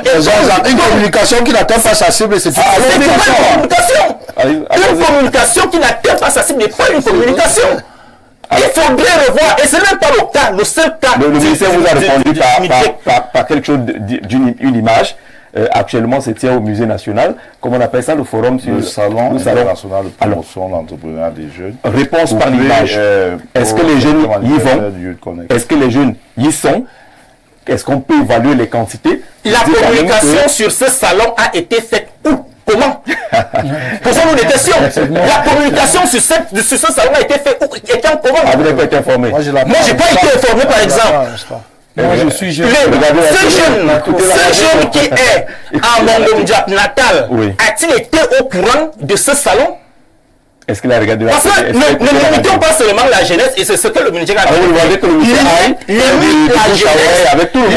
Limite la jeunesse uniquement les jeunesses de la métropole. D'accord. Oh, quand on sait très bien que dans les arrière-pays, ces derniers ont également besoin de ces informations. Et je rappelle qu'ils ont les délégations départementales dans beaucoup de départements où, je vous assure, vous arrivez, parfois même ils arrivent, c'est-à-dire que même la simple visite, parfois tu ne retrouves même pas le personnel sur place pour te renseigner. À un moment donné, c'est comme si ils font des apparitions sporadiques dans les établissements. Ils essaient de communiquer à la veille du 11 février. Il y a quand même des effectivement, oui. C'est pour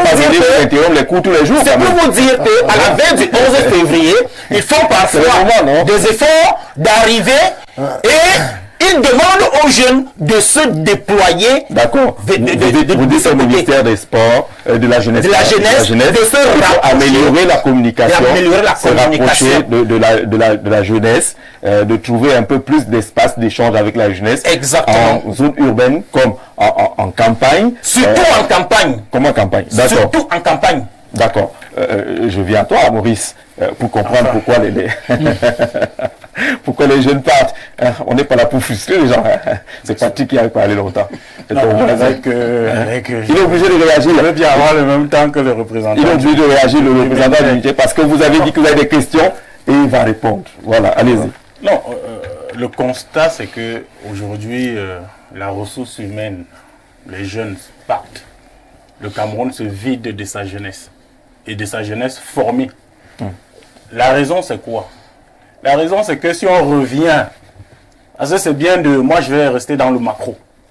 Si on revient au SND 30, mais bien avant, au DSE, on peut demander est-ce que les objectifs économiques ont été atteints? Parce qu'il faut le dire, pour la plupart, c'est pour des questions économiques. C'est parce qu'on cherche un mieux vivre, un bien-être ailleurs.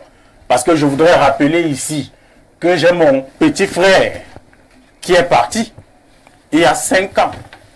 Mon petit frère. Oui. Moi, je travaille au Cameroun, je travaille depuis 10 ans. Oui. Le petit a envoyé l'argent, on lui a acheté 2 terrains, et il est en train de se faire un duplex. Je dis, mon petit frère. Vous n'avez pas de terrain? Moi, j'en ai. Après 10 ans de travail, c'est trop. Je dis que le petit a 5 ans, il est même étudiant, et il travaille, et il étudie. Il est en train de se faire un duplex. Ici. Vous pensez que ça ne me donne pas envie de vouloir partir? Un gars comme moi qui travaille depuis 2000 ans. On va pas se mettre au niveau du Canada. C'est pour dire que... Il faut qu'on vive nos réalités aussi.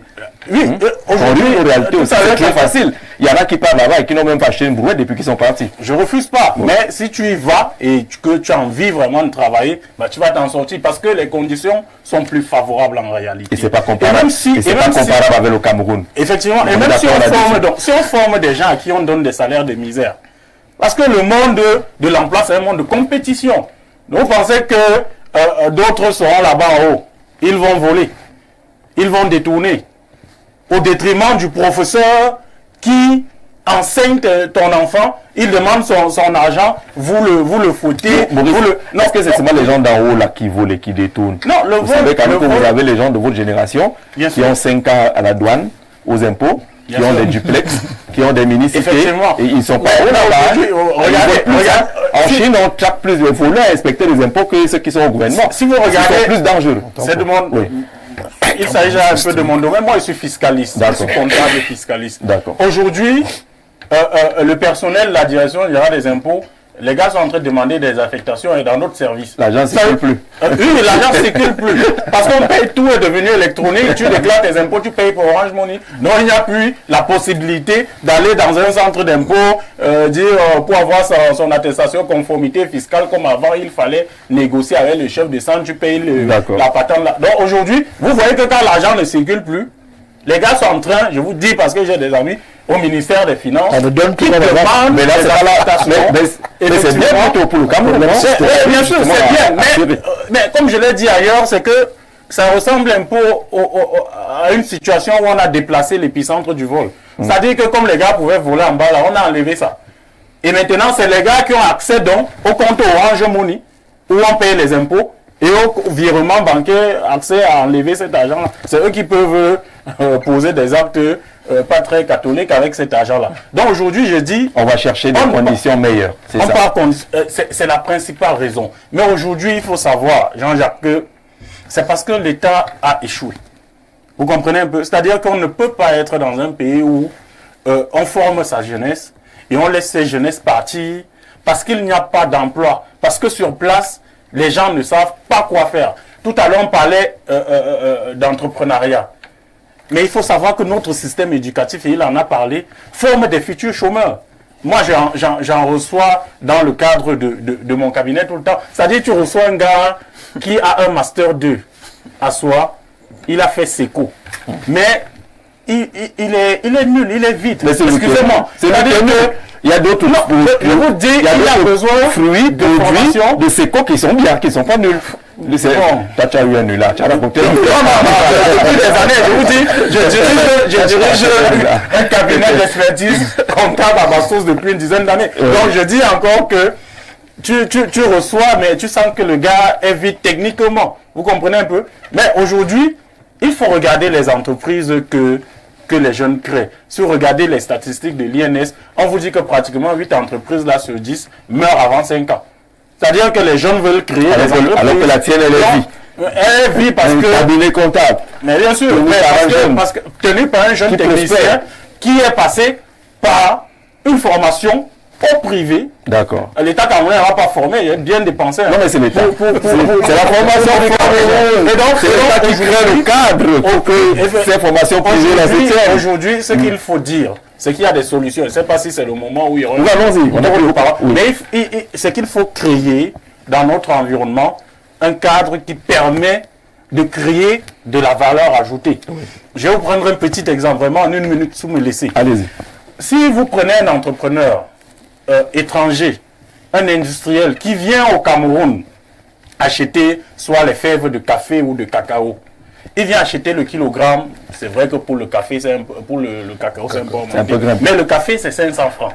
Non, donc moins 500 francs. Le café, non, j'ai dit le kilogramme. Oui, mais mettons même à 1000 francs. De 2000 oui, suivez. Mettons même à 5000 si vous voulez. Que le kilogramme de café, l'industriel là vient acheter ici à 1000 francs, d'un peu plus d'1 euro. Quand il vient, il achète. Il vient avec le bateau. Il a assuré ce bateau contre les pirates de mer qui travaillent dans ces assurances. Ce sont des assurances de leur pays. Donc ça fait travailler les citoyens de ce pays-là. Oui. Il va transporter. Il arrive à la douane. Dans son pays, il faut payer la douane. Donc l'État a de l'argent. Ça va entrer à l'usine. Qui travaille dans les usines? C'est toujours les citoyens du pays. On va transformer jusqu'à avoir le produit fini. C'est-à-dire que, et nous on a fait une étude où on a interrogé le barman français. Quand tu achètes 1 kg de poudre de café que tu achètes au supermarché, quand tu sers à tes clients, combien de grammes tu mets dans une tasse de café? Il met en moins 10 grammes. Ça veut dire quand il a vendu les 1 kg de poudre de café, il a vendu 100 tasses. Il vend la tasse moyennement à 2 euros, selon l'environnement où il est en train de faire son commerce. 2 euros, ça veut dire que quand il a vendu les 100 tasses, il a récolté 200 euros. 200 euros, c'est pratiquement 130 000 francs CFA. 130 000 francs CFA. Or, à combien l'Européen est venu acheter la poudre de café ici? J'ai dit, mettons à 1000 francs. Donc, on est là dans un commerce nord-sud. Il transforme tout ça et il vend le produit fini à 130 000. Or, on est venu acheter à l'artisan à 1000 francs.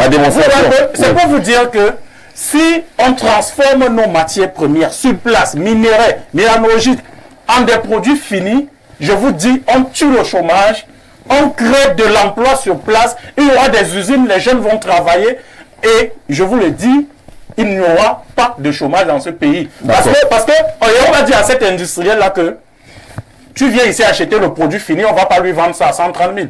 On lui dit, vient acheter le produit fini, la poudre de café, même à 30 000 francs. Laissons-lui les 150 000 qui y a au-dessus. Le Cameroun peut rembourser sa dette interne et externe 3 fois. Le Cameroun peut vivre pendant 2 ans sans rien faire. Donc je dis la solution, c'est celle-là, c'est de transformer nos matières premières. D'accord. Je lis 2 ou 3 messages. Ils iront sur Facebook, les jeunes. Regardez vos posts. On dit ce qui se passe. Hein. Quand vous venez pour solliciter un appui, on va regarder vos posts sur Facebook. Malheur à vous, si un jour vous avez fait des critiques contre le pouvoir en place, ils jetteront vos dossiers directs et tu les retrouveras chez la vendeuse de pain au quartier. Nous n'y croyons pas d'ailleurs. Nous n'avons jamais cru. Jean-Jacques, connaissez-vous des jeunes qui ont bénéficié de ce financement? Ce sont tous des neveux, cousins ou connaissances des grands de la République. Farel depuis Jouvence, et Yves dit non, ce n'est pas possible. Ce n'est pas ce qui se passe, c'est ça Yves? Voilà, tout le monde a entendu dire que ce n'est pas ce qui se passe de ce côté-là. On peut déposer son projet et avoir quelques financements. Oui, Mohamed, je viens à toi le temps de retrouver justement d'autres interventions.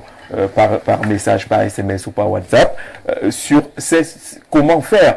Les questions de communication sont fondamentales.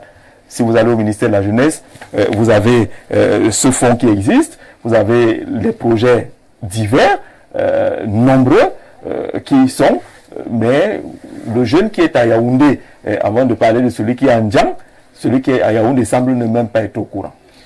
Jean-Jacques, le problème du ministère de la Jeunesse, c'est qu'il ne s'inspire pas de ce que fait le ministère de la Santé publique.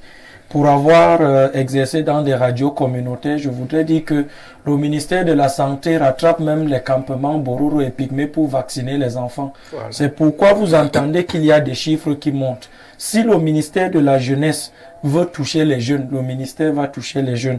Mon co-panéliste tout à l'heure a évoqué le fait que les fonctionnaires même du ministère dans les arrondissements, leurs bureaux sont fermés.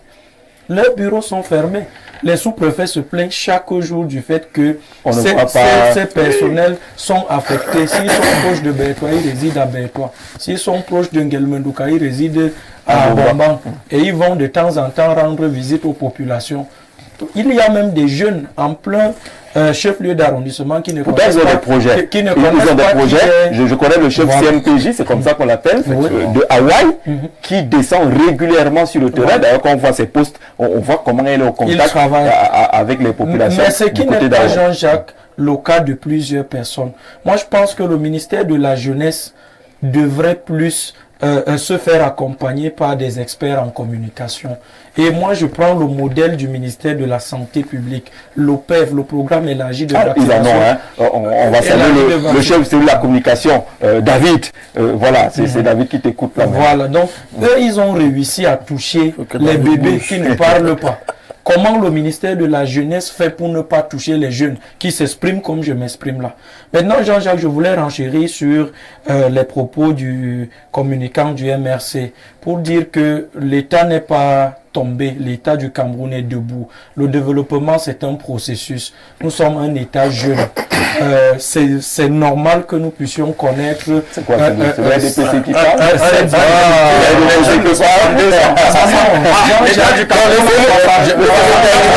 On est plus jeune. C'est jeune. C'est parce que comment les aînés me traitent sur le plateau. Bon, je voudrais dire... Vous savez quand même que les jeunes qui disent que la vie est meilleure ailleurs, ils ne savent pas qu'il a fallu des siècles pour que le Canada soit là où il est. Mais des siècles de travail. Vous avez les gens au Cameroun qui vous disent, mais Jean-Jacques, vous êtes talentueux, que faites-vous au Cameroun? Notre pays n'est pas fait pour avoir que les gens qui ne sont pas qui sont médiocres. Il faut que notre pays également puisse avoir des valeurs. Donc Jean-Jacques, moi en termes de proposition, ce que je voudrais dire, l'État du Cameroun est orienté vers quelque chose d'intéressant, c'est la décentralisation.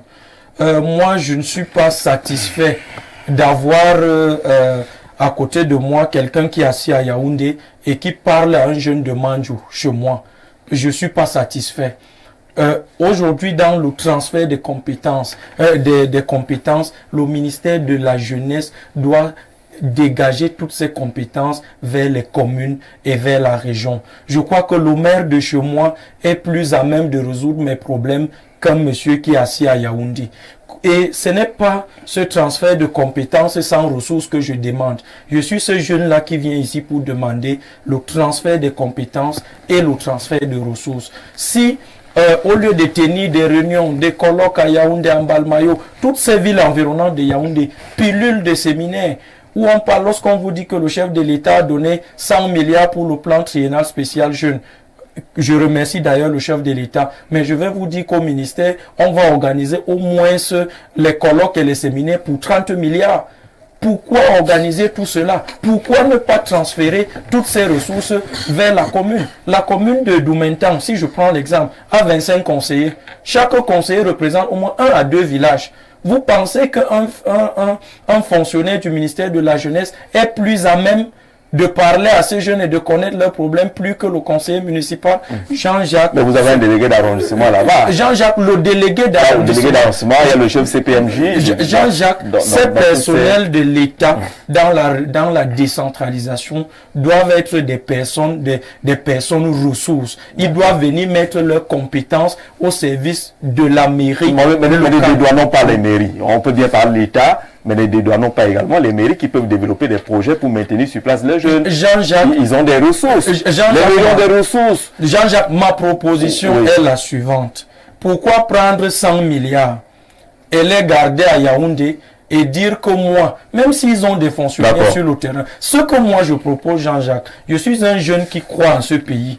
Je suis un jeune qui pense que je peux m'en sortir ici. Pour cela, il faut que ceux qui sont assis à Yaoundé pensent à dégager autant pour moi les ressources vers l'arrière-pays. Et à partir de là, Jean-Jacques, vous verrez que moi je connais par exemple le ministère des petites et moyennes entreprises qui chaque année met à la disposition des communes pour le financement des gigs de ressources. Mais pourquoi ceux qui sont à Yaoundé gardent de l'argent?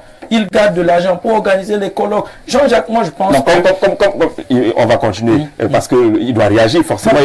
Jean-Jacques, avec votre permission pour chuter, il faut qu'on enlève dans la tête du jeune Camerounais, dès l'école maternelle, qu'il peut s'en sortir seulement en devenant fonctionnaire. Ça, c'est la première des choses. La deuxième des choses, il faut qu'on arrête de fonctionner comme un État procédurier. C'est-à-dire, pour vous donner 100 francs, on fait les réunions pour 200. Il faut aller directement. Je suis jeune étudiant à l'ESTIC.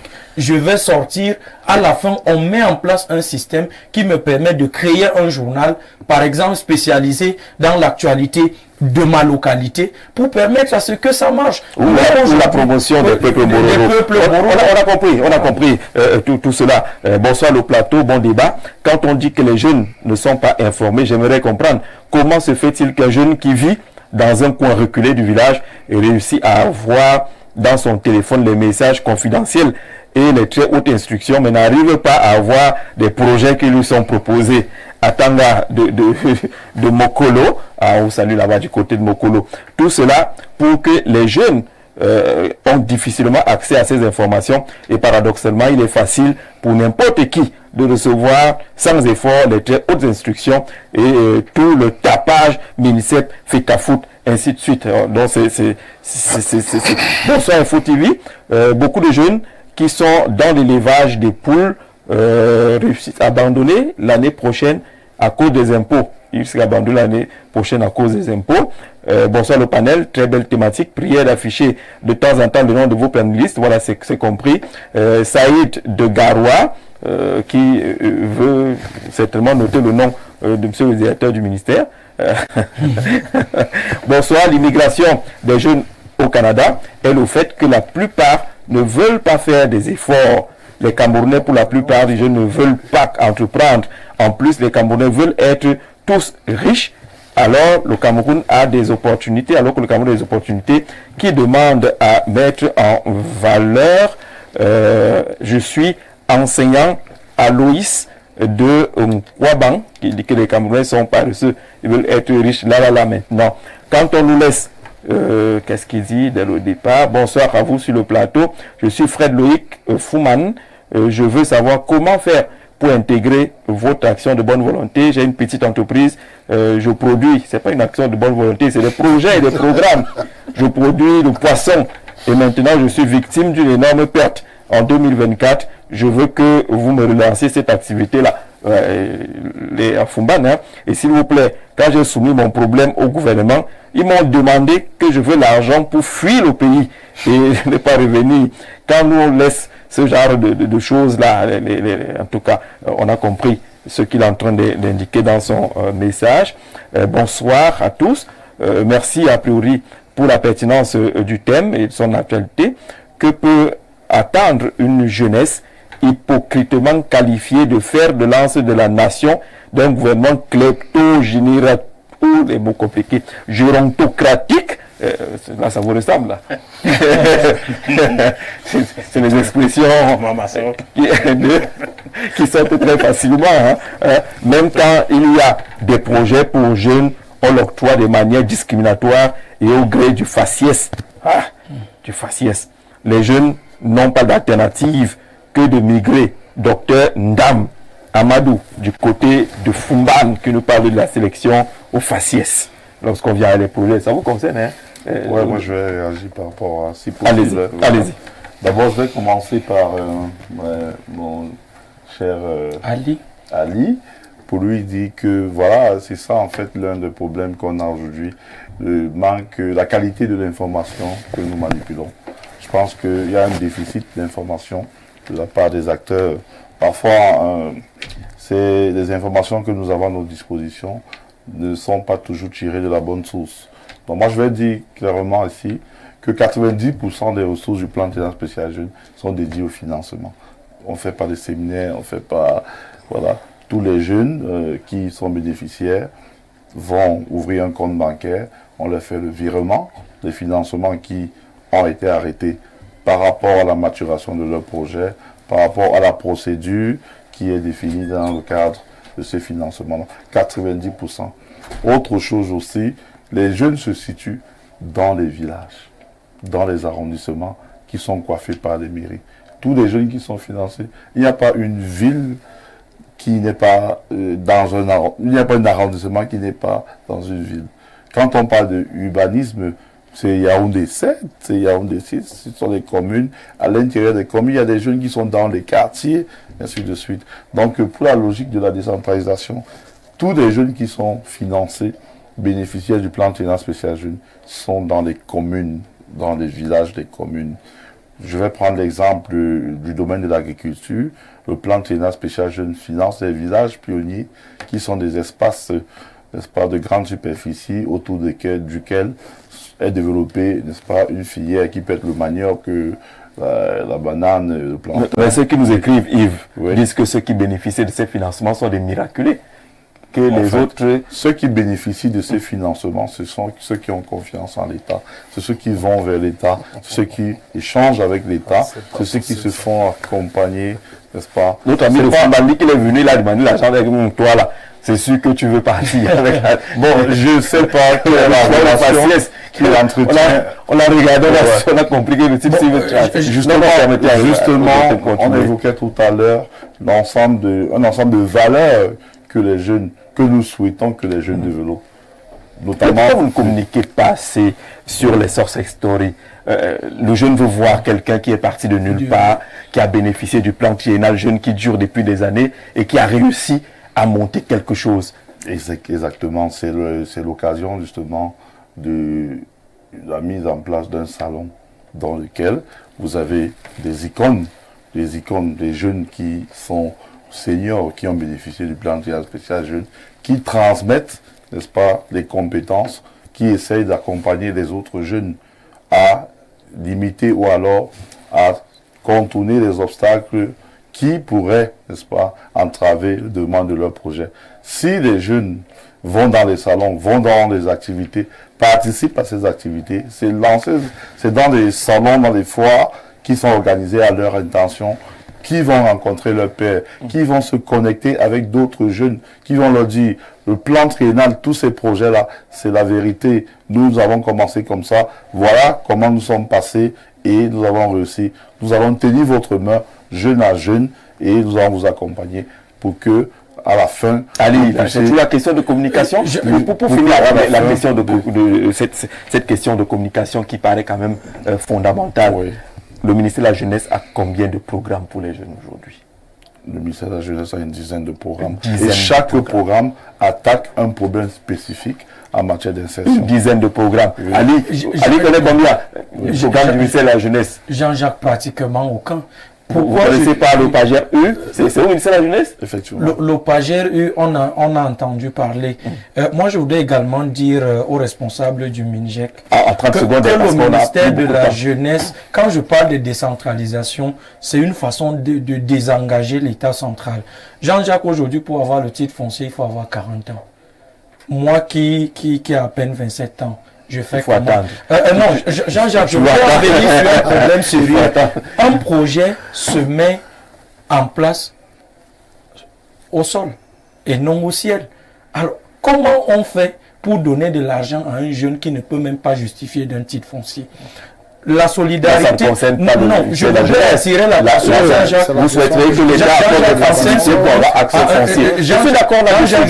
Je vais juste présenter la situation. Jean-Jacques Zé, en 5 secondes, la problématique de l'immigration des jeunes doit être traitée comme un problème essentiel. Moi, j'ai entendu parler ici de conférences nationales sur l'éducation, conférences nationales sur la communication. Les États généraux. États généraux, le terme juste, merci. Il faut que l'État organise des États généraux de la jeunesse.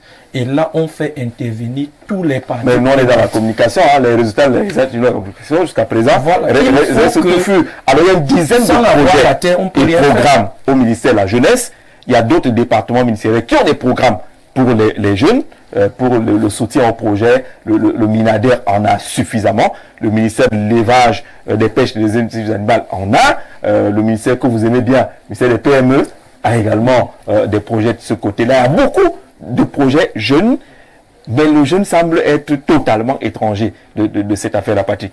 Oui, justement, c'est la question à laquelle je voulais même m'adresser. Vous voulez lui poser une question? Oui, pour lui demander, le plan triennal jeune, depuis qu'il est arrivé, pourquoi aujourd'hui on a l'impression que le Cameroun sombre toujours dans cette insuffisance alimentaire? Pourquoi on se retrouve toujours aujourd'hui? Est-ce qu'il vous arrive de faire le bilan de ces actions et le retour, à savoir que il y a de cela 3 ans, il manquait, je vais dire n'importe quoi, il manquait du macabo au marché et aujourd'hui, il y a déjà abondance parce qu'on en a financé suffisamment et voilà ce qui est arrivé. Il manquait du poisson. Donc la question est celle de l'évaluation. Est-ce que vous évaluez vos programmes pour voir s'il y a quand même des résultats? Il y a même le suivi et évaluation. Est-ce qu'il vous arrive de suivre ceux-là que vous financez? Tout à l'heure, la loi de votre pays, vous avez fait comprendre que certains en ont bénéficié et ont fui. Comment est-ce possible que vous financez quelqu'un et il fuit avec votre argent? Pourquoi? Patrick, ça veut dire qu'il y a un problème. Patrick, disons la vérité, parce que c'est la causerie, on est objectif, on dit la vérité. Tout à fait. Les Camerounais fuient avec l'argent. Ça veut dire qu'il y a un problème. Ils vont doter les femmes. Ils vont acheter des costumes. Je dis ceci, le FNE, je ne peux pas financer un projet lorsque je ne le suis pas. Lorsqu'un projet n'est pas suivi, il fait comment? Il va être évalué à partir de cet instant-là que lorsqu'un jeune constate qu'il y a un laxisme, c'est-à-dire qu'il a annoncé qu'il... Il venait avec la mauvaise intention déjà. Mais il venait avec la mauvaise intention. Il revient donc à l'État, à travers le MINJEC, de mettre des mécanismes afin que les uns et les autres ne puissent pas fuir avec ces projets. Voilà le mécanisme que Hubert a refusé sur la conduite. C'est une question du programme national d'éducation civique par le réarmement moral, civique et entrepreneurial. C'est un programme mis en place par le ministère de la Jeunesse et de l'Éducation civique qui vise justement à promouvoir auprès des jeunes, n'est-ce pas, ou auprès de la population de manière générale, les valeurs morales, civiques, de paix et de l'autre côté, de consolider, n'est-ce pas, la cohésion nationale. Nous nous sommes rendus compte qu'à travers ce programme, les jeunes systématiquement qui doivent bénéficier des financements devraient procéder à un passage au réarmement moral, civique et entrepreneurial. 80% des jeunes qui ont bénéficié de ce programme, on n'enregistre pas de fuite. Il n'y a pas de fuite. Ces jeunes mettent effectivement en œuvre ce pourquoi ils se sont engagés. Et l'évaluation, est-ce que vous faites régulièrement des évaluations? Est-ce qu'aujourd'hui, après la mise en place du plan triennal spécial jeune, on peut dire que quelque chose a changé? Parce que lorsque le président le met en place, c'est pour répondre et résoudre des questions. Est-ce que aujourd'hui quelque chose a changé? Effectivement, sur le plan de 2 variables, on va évoquer les projets financés. Nous avons environ 13 000 projets qui ont été financés pour plus de 45 000 emplois créés actuellement. Et les emplois créés sont autant des emplois ruraux que des emplois urbains. Voilà, j'ai évoqué tout à l'heure dans le domaine de l'agriculture. Voilà les chiffres. C'est facile, parce que à date, il n'y a pas un seul arrondissement au Cameroun qui n'a pas bénéficié du plan triennal spécial. Maintenant, le volume de jeunes que vous voulez... L'argent n'est pas fini, pourquoi? L'argent n'est pas fini, pourquoi? Vous savez... Il n'y a pas de projet. Vous savez, le financement de l'économie fait face à un ensemble de contraintes et de conjonctures que nous connaissons tous. Nous avons eu la crise russo, n'est-ce pas? Nous avons eu, sur le plan des indicateurs macroéconomiques, nous avons eu le contexte international avec la crise du Covid. Tous ces aspects, tous ces éléments-là ont contraint le financement de l'économie. Et ce financement de l'économie concerne également les projets des jeunes, concerne également le plan triennal spécial jeune. Donc la problématique des ressources qui a été, n'est-ce pas, évoquée plusieurs fois, n'est-ce pas, par les autorités compétentes, affecte également, n'est-ce pas, le financement des jeunes. Donc aujourd'hui, j'avais une autre question. Juste légèrement, on va avoir 2 minutes maintenant. Tout à fait. Oui. Est-ce que vous avez l'impression qu'il y a un impact positif au niveau du panier de la ménagère? Ça, c'est d'un. Deuxième chose, quand vous parlez de réaménagement... Les projets ne sont pas spécialement orientés à l'agriculture. Oui, même bien sûr, même l'élevage et autres. Mais c'est l'agriculture. Du réarmement moral dont vous avez parlé tout à l'heure. Pourquoi il vous est impossible de travailler en synergie avec les ministères phares de la jeunesse que sont le ministère de l'éducation de base, le ministère des enseignements secondaires et même du supérieur, afin de pouvoir obtenir un impact significatif auprès de ces derniers, qui d'ailleurs, lorsqu'on a enlevé carrément l'instruction civique dans les établissements, aujourd'hui les jeunes se retrouvent avec dénus de toute moralité. Mais si on comprend, c'est pour cela qu'il y a le réarmement moral pour essayer de rattraper tout cela là-bas. Mais ça doit être c'est un conseil qu'on donne au gouvernement. C'est un conseil qu'on donne au gouvernement de mettre en place une synergie qui permet justement de développer. Oui, Hubert, très rapidement. Oui, mais dans le réarmement moral, on dit que là-bas, si tu ne dis pas Paul Biya, tu peux également subir. Ça c'est. Moi, Jacques, mets la caméra sur lui. J'ai dit encore, mets la caméra sur ce monsieur. Il dit que si tu ne dis pas Paul Biya, n'est-ce pas, on considère que tu as des éléments d'incivisme. Tu n'es pas le citoyen modèle. Or, on peut bénéficier de ce projet en disant Paul Biya doit partir.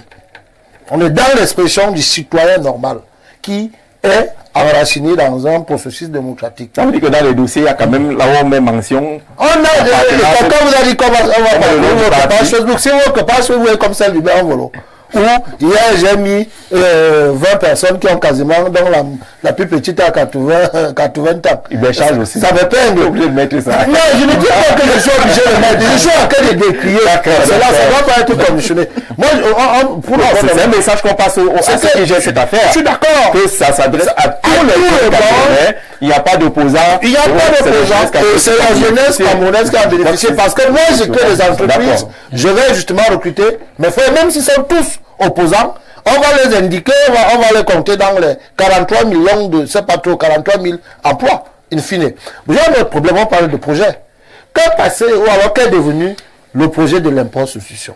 D'accord, on fera un débat là-dessus. Il faut en faire, parce que ça fait partie des problèmes aujourd'hui. Et justement, on est sur le dossier. Et je finis, comme on est dans les propositions aussi, de manière républicaine, monsieur, on a dit que les jeunes ne vont pas dans la page sur Google. Mais les autres institutions nous trouvent dans nos téléphones, dans WhatsApp. Oui, dans les réseaux sociaux. Les influenceurs font comment pour que leur page soit en vue? Ils boostent. Boostez votre page sur Facebook. D'accord. Vous atteignez et vous pouvez justement cadrer la tranche d'âge. Parce que ça se fait. Et ça va tomber sur ma page. Dès que je mets comme ça tombe et je vais lire. Merci pour la proposition. On va sortir de l'émission. Jean-Jacques, premièrement, pour que les jeunes Camerounais ne partent plus au Canada ou en France ou même encore dans d'autres pays, il faut revoir le critère de l'âge pour l'accès à la fonction publique. C'est une incongruité camerounaise de maintenir à 32 ans l'entrée à la fonction publique et on nomme des personnes de 65 ans. Ça veut dire qu'on fait deux politiques. Ça, c'est vrai. Ça veut dire qu'il faut revoir. Si on peut nommer quelqu'un de 65 ans à un poste de responsabilité. Pour des tâches très complexes. Voilà, ça veut dire qu'on peut aussi permettre à un jeune de 40 ans, parce que au Cameroun, jusqu'à 40 ans, on est considéré jeune. Ça veut dire qu'à cet âge, on peut entrer à la fonction publique. D'accord. Là, c'est une chose. Deuxièmement, je voudrais dire aux jeunes également de faire attention, et je vais paraphraser on est en train de finir le ministre Jean de Dieu Momo, qui disait que mon ami Jean de Dieu Momo, qui disait que on n'insulte pas celui qui partage la viande à la réunion. Soit il vous donne l'eau, soit il vous donne... Non, vous ne pouvez pas censurer ce genre d'attitude. Je suis pas d'accord avec vous. S'il vous plaît, c'est la République. On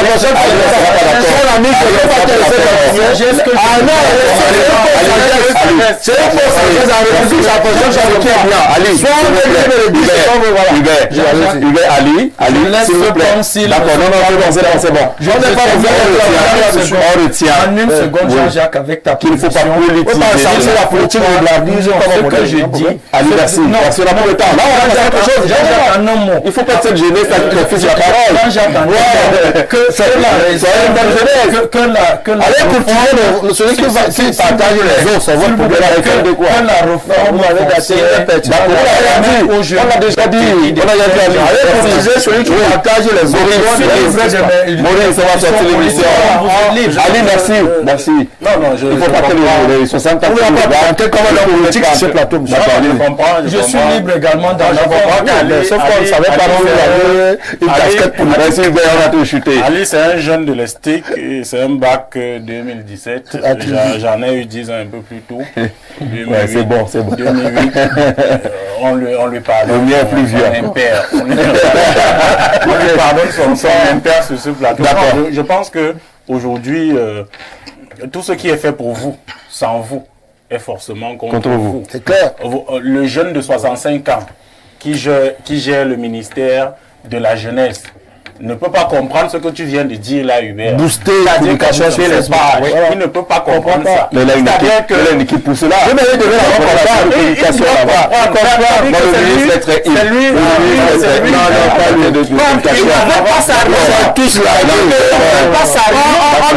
On dit bien, les hautes institutions nous retrouvent dans les téléphones. Ils ne savent pas que, je ne sais pas si le ministère de la Jeunesse a une page sur Facebook, sur TikTok.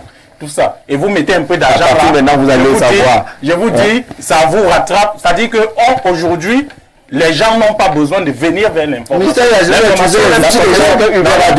Merci, monsieur. Aujourd'hui, il faut que la jeunesse soit véritablement le fer de lance de la nation. Il ne faut pas que ça reste un slogan. Parce qu'on a l'impression que pour le régime RDPC, cette jeunesse-là, vous savez, quand le chasseur, lui, va au champ avec sa lance, quand il tue le gibier, c'est pas la lance, c'est pas le fer là qui mange le gibier, c'est le chasseur. Donc on a l'impression que le fer que constitue la jeunesse est aujourd'hui rouillé. D'accord. Parce que les chasseurs refusent. Merci d'être venu. Dites-nous, on peut venir vous rencontrer au bureau. Il y a des informations là-bas. À tout moment, est-ce que le ministère est accessible à la jeunesse? C'est bon, c'est possible. C'est très possible. Moi, je voudrais dire un mot, si vous le permettez. Compte tenu de ce que le secteur privé est incapable, n'est-ce pas, d'absorber toute la main-d'œuvre de jeunesse, et que la fonction publique également ne peut pas absorber tout ce que ce qu'elle propose, n'est-ce pas. Il est important pour nous de promouvoir l'entrepreneuriat parce que nous pensons au ministère de la Jeunesse que l'entrepreneuriat jeune est la voie royale aujourd'hui qui permet aux jeunes de se... Et il y a les fonds pour ça. Et il y a les fonds. Cameroun est dans un chantier d'opportunités. Les jeunes doivent saisir toutes ces opportunités-là, avoir confiance aux institutions. C'est la clé du succès. Il n'y a pas deux choses. D'accord. Il faut avoir confiance aux institutions. Venez, connectez-vous aux opportunités et le reste va suivre. Merci d'être venu, merci au ministère de la Jeunesse qui nous a permis d'avoir un responsable sur ce plateau. C'est la logique qu'on voudrait que tous les départements ministériels appliquent pour que les uns les autres s'expliquent. Vous avez vu la phase de questions-réponses sans passion. On vous dit merci d'être venu et merci d'avoir regardé. L'information en langue anglaise avec quelques secondes de retard, c'est maintenant. Et à 20h, c'est le grand format de l'actualité en langue française avec Arine Okomo. Très bonne soirée.